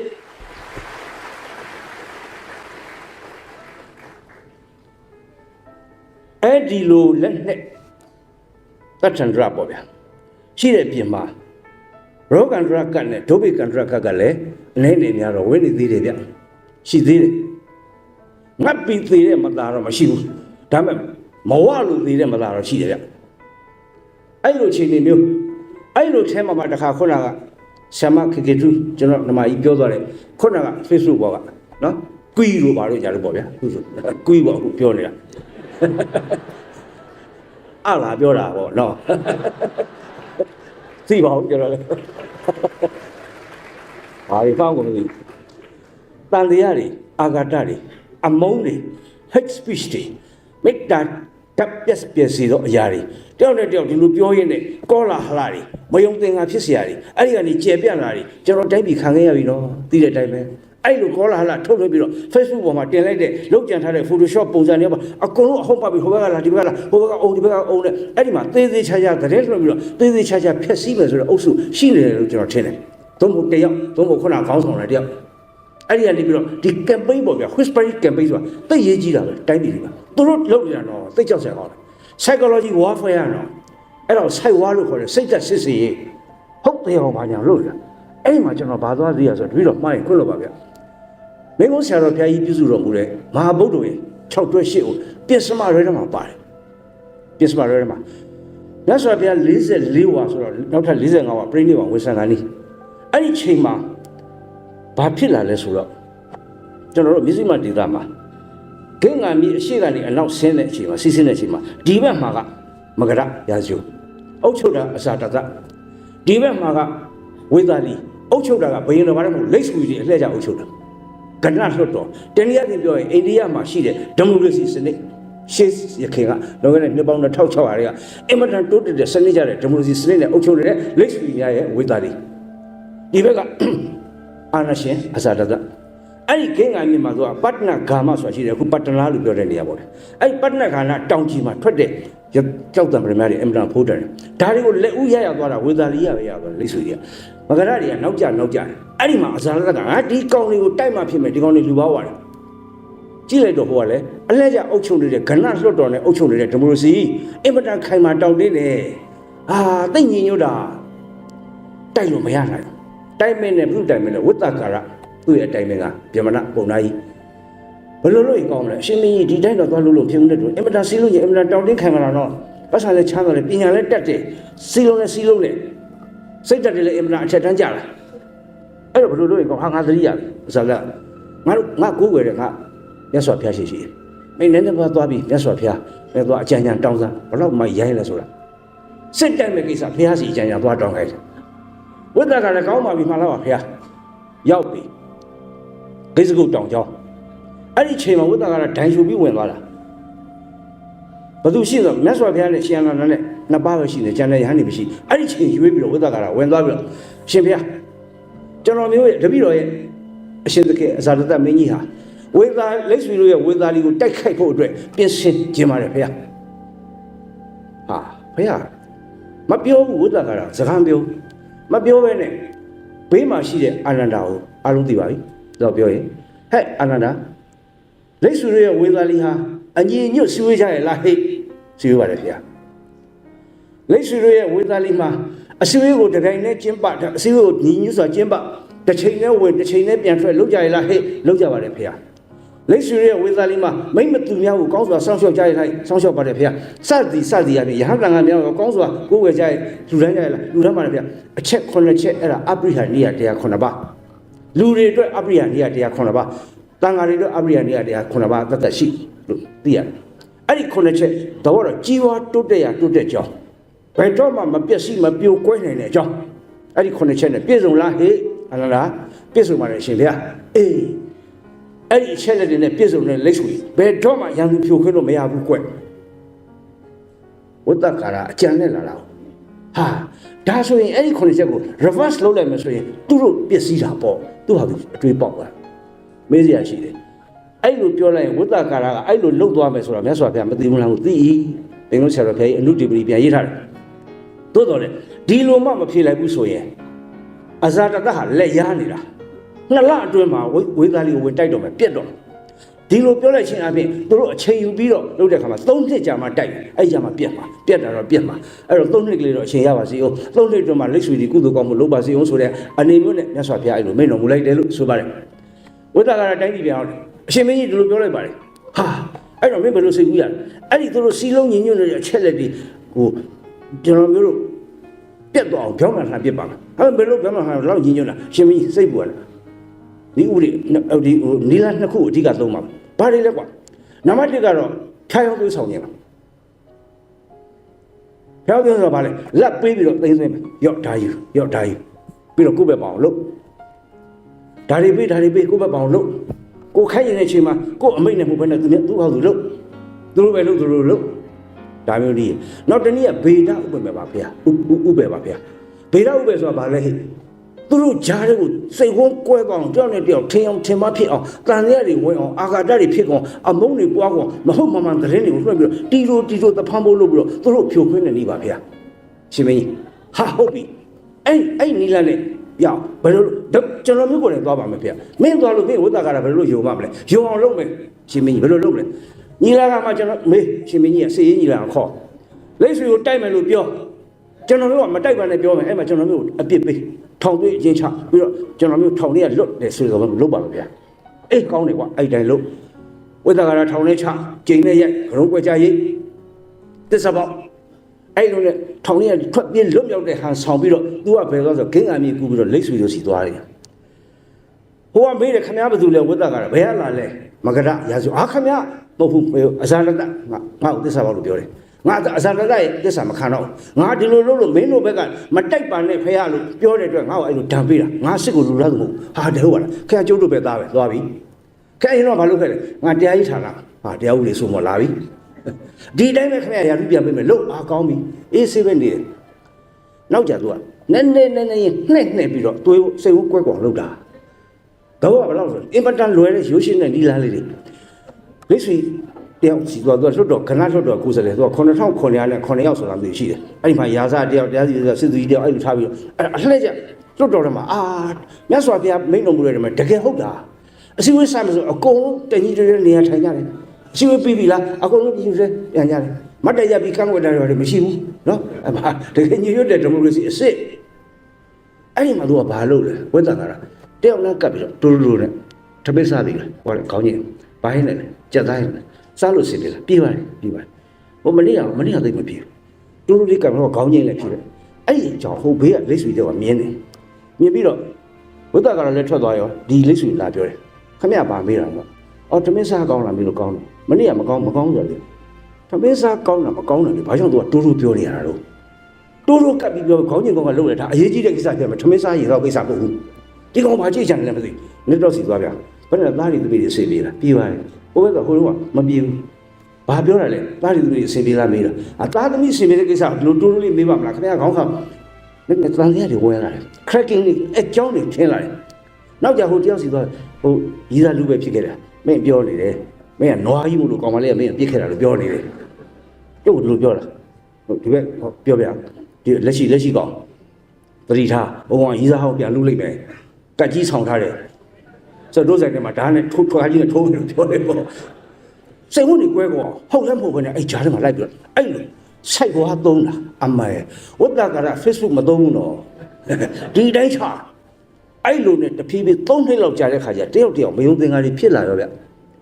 ျလွတ်တော်ထဲမှာအစအင်မတန်ညီညွတ်နေတာကဏ္ဍလွတ်တော်တန်တာဂါရဆိုခါမဆောင်ကြီးထဲမှာအင်မတန်ညီညွတ်တာအဲ့ဒီမှာအမျိုးကောင်းသားလည်းပါတယ်အမျိုးသိမ့်မကောင်းတာလည်းပါတယ်ချမ်းသာသူလည်းပါတယ်ဆဲသူလည်းပါတယ်လက်နဲ့အင်အားတောင်းတင်းသူလည်းပါတယ်မတောင်းတင်းသူအဲ့လိုအမျိုးအကုန်လုံးကဒီထဲမှာ united ဟာသိကောင်းတာ diversity နဲ့ unity ရထားတဲ့လွတ်တော်ကြီးဟာအဲ့လိုတရားတွေတော့မယုံသင်္ကာဖြစ်လိုက်ခါကျလွတ်တော်တော်မှသိပြီးတော့ယာနုပိဟိုမတက်ရောက်တဲ့အတွက်လွတ်တော်ထမမြောက်တာတွေဖြစ်လာတယ်။ဘာလို့အမျိုးကောင်းသားတွေမင်းတို့လုံးကြပေါ့ကွာ။မင်းတို့ကငါတို့လည်းအမျိုးနေတယ်ဆိုနေရင်လားငါတို့မတက်ဘူးကွာဟာမပြည့်ဘူး။အဲ့အိုးမင်းကတူထုလို့မရတော့ဘူး။အဲ့လိုတွေလွတ်တော်အချိန်ကြီးပြက်ကွက်ဘာညာဖြစ်တယောက်ခိုက်ရန်ဖြစ်ပွားတွေဖြစ်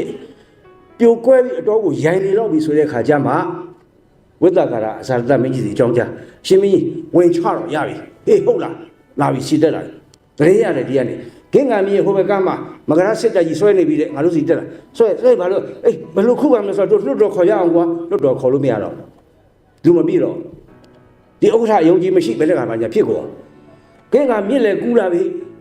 လွတ်တော်ခေါ်ရအောင်ခေါ်လို့မရဒီဘက်ကရောက်ပြီလေလွတ်တော်အပြေးကြဆိုဟိုချပြက်သွားဝေသားလေးပြက်ခဲ့ဦးတယ်ဒီမိုကရေစီနိုင်ငံကြီးပြက်ခဲ့ဘူးလေဘာကြောင့်လဲအဲ့ဒီလိုတီတိုတဖန်ပုံးနဲ့အဲ့လိုကောလာဟလာတွေအဲ့လိုအတွင်းမှာလှိုက်ပြီးတော့စားတဲ့အဲ့လိုအန်ဒီတွေကြောင့်ကိုလက်ဆွေရဲ့ဝေသားလေးဟာပြိုပြက်သွားခဲ့ဘူးပါလေကျွန်တော်တို့တိုင်းပြည်ဒီမိုကရေစီအခုမှမနေ့9နာရီပဲရှိသေးတယ်လာမယ်အန်ဒီတွေအများကြီးအဲ့ထဲမှာကျွန်တော်တို့ကလက်တွဲပြီးတော့တခါကြက်ခံပြီးတော့ဒါဟာဖြစ်ရင်အမှန်သတင်းဒါဟာမမှန်သတင်းဒါဟာလုံးကြံသတင်းဒါတွေကိုကျွန်တော်သိရမယ် source ကိုကျွန်တော်သိချလိုက်ရမယ်အခုလေအစိုးရလည်းသက်ဆိုင်အနေနဲ့လိုက်တယ်ပြောပါတယ်နော်လုပ်နေပါပြီတချို့တွေလည်းရှိတာပေါ့ဗျာကြားနေတာမိတ်ဆွေတို့သိတဲ့အတိုင်းပါပဲတနေ့တစ်မျိုးမရိုးရအောင်အမျိုးမျိုးလှည့်ကြနေတာဒါဟာဒီမိုကရေစီရဲ့အနေပဲဒါဟာကျွန်တော်တို့စီလုံးညီညွတ်ခြင်းကိုဖြိုခွင်းမဲ့အနေပဲဒါအတွင်းလှိုက်စားတဲ့အနေပဲအဲ့ဒီအနေနဲ့ဆုံနေတဲ့ကြုံနေတဲ့အချိန်မှာကျွန်တော်တို့အားလုံးဟာတကယ်အမျိုးသားရင်ကြားစီရတကယ်လိုအပ်ပါတယ်ဆိုတာကျွန်တော်ဒါလေးကိုသတိပေးတဲ့အနေနဲ့ပြောပါတယ်ဒီစကားကိုဟောဒီစင်ကာပူမှာရှိတဲ့မိတ်ဆွေများ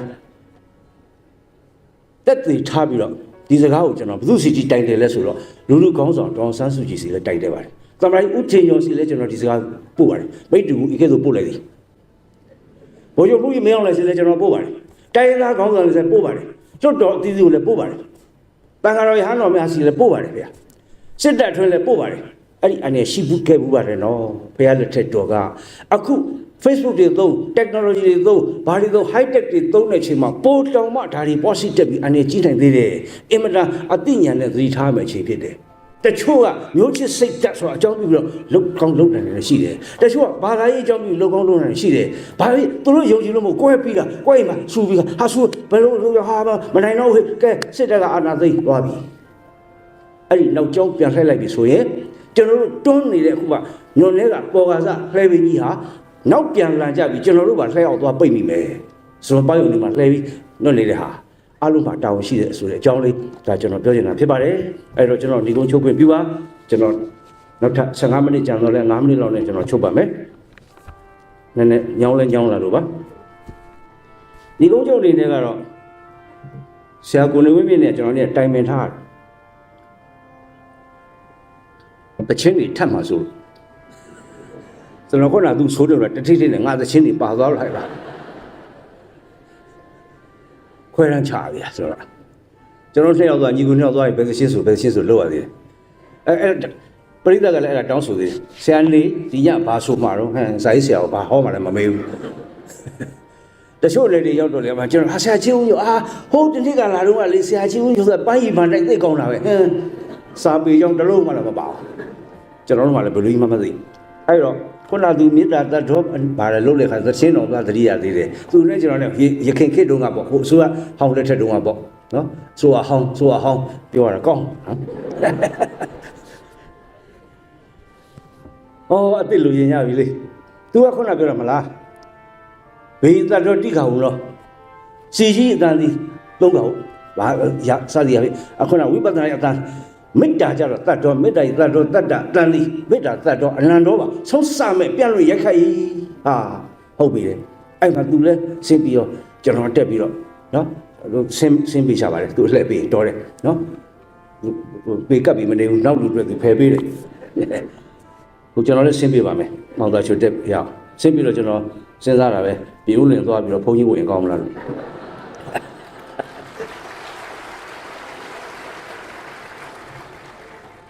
ကျွန်တော်ဟုတ်ပြီဆိုရင်ကျွန်တော်အပြတ်ကိုကျွန်တော်900လောက်နေပလိုက်ပါအဲ့တော့သူကမေတ္တာတတ်တော့အနန္တောပါဆိုကျွန်တော်သချင်းကောက်ဆိုပလိုက်တယ်မြတ်သက်မှုရဲ့သချင်းရှိတယ်မေတ္တာတတ်တော့အနန္တောလို့မြတ်ရှင်စောဟောကြားတာတွေပြိဿဟုတ်မှန်လို့နားထောင်တကယ်လည်းဟုတ်တယ်ကဘာမီလောကမလေးတော်ရီကျမ်းပါပါစေမေတ္တာရေလောင်းနယ်လှဲ့ပါရိုက်ကလေးအဲ့တော့နယ်လှဲ့ပါရိုက်ခေစားနေချေဟာတော့ကျွန်တော်မပြောချင်ပါဘူးအဲ့ဒါတွေသူတို့ကြောင်းလည်းမကောင်းဒါမှပြောကောင်းဘူးလေနော်ဒီလိုနှိတ်ချပြီးတော့ blame မလို့ကောင်းသူတို့ပြောတာလည်းပြောတို့တည်းလို့မတတ်နိုင်ဘူးကိုယ်စိတ်နဲ့ကိုသွားလိမ့်မယ်နော်မြင်တော့အောက်ပဲမြင်နေတယ်တန်လျာမှာနော်အဲ့တော့ဆိုရင်တဲ့တခြင်းကရန်နေစင်ရေးပြီးတော့မေလာမယ်ဆိုတဲ့တခြင်းနောက်ကျမြင့်မြင့်ကြီးပြန်ဆိုတယ်ဟာမေလာမယ်တအားကောင်းလာတယ်သူ့နာမည်လေးထည့်ချက်ဆိုတာကြားဦးပါလိမ့်မယ်ဒီချင်းကခက်စားနေပါလေကြွေးကြော်တာဗမာကြွေးကြော်တာကျွန်တော်ဟဲကြည့်လိုက်ပြည်တော်စုကို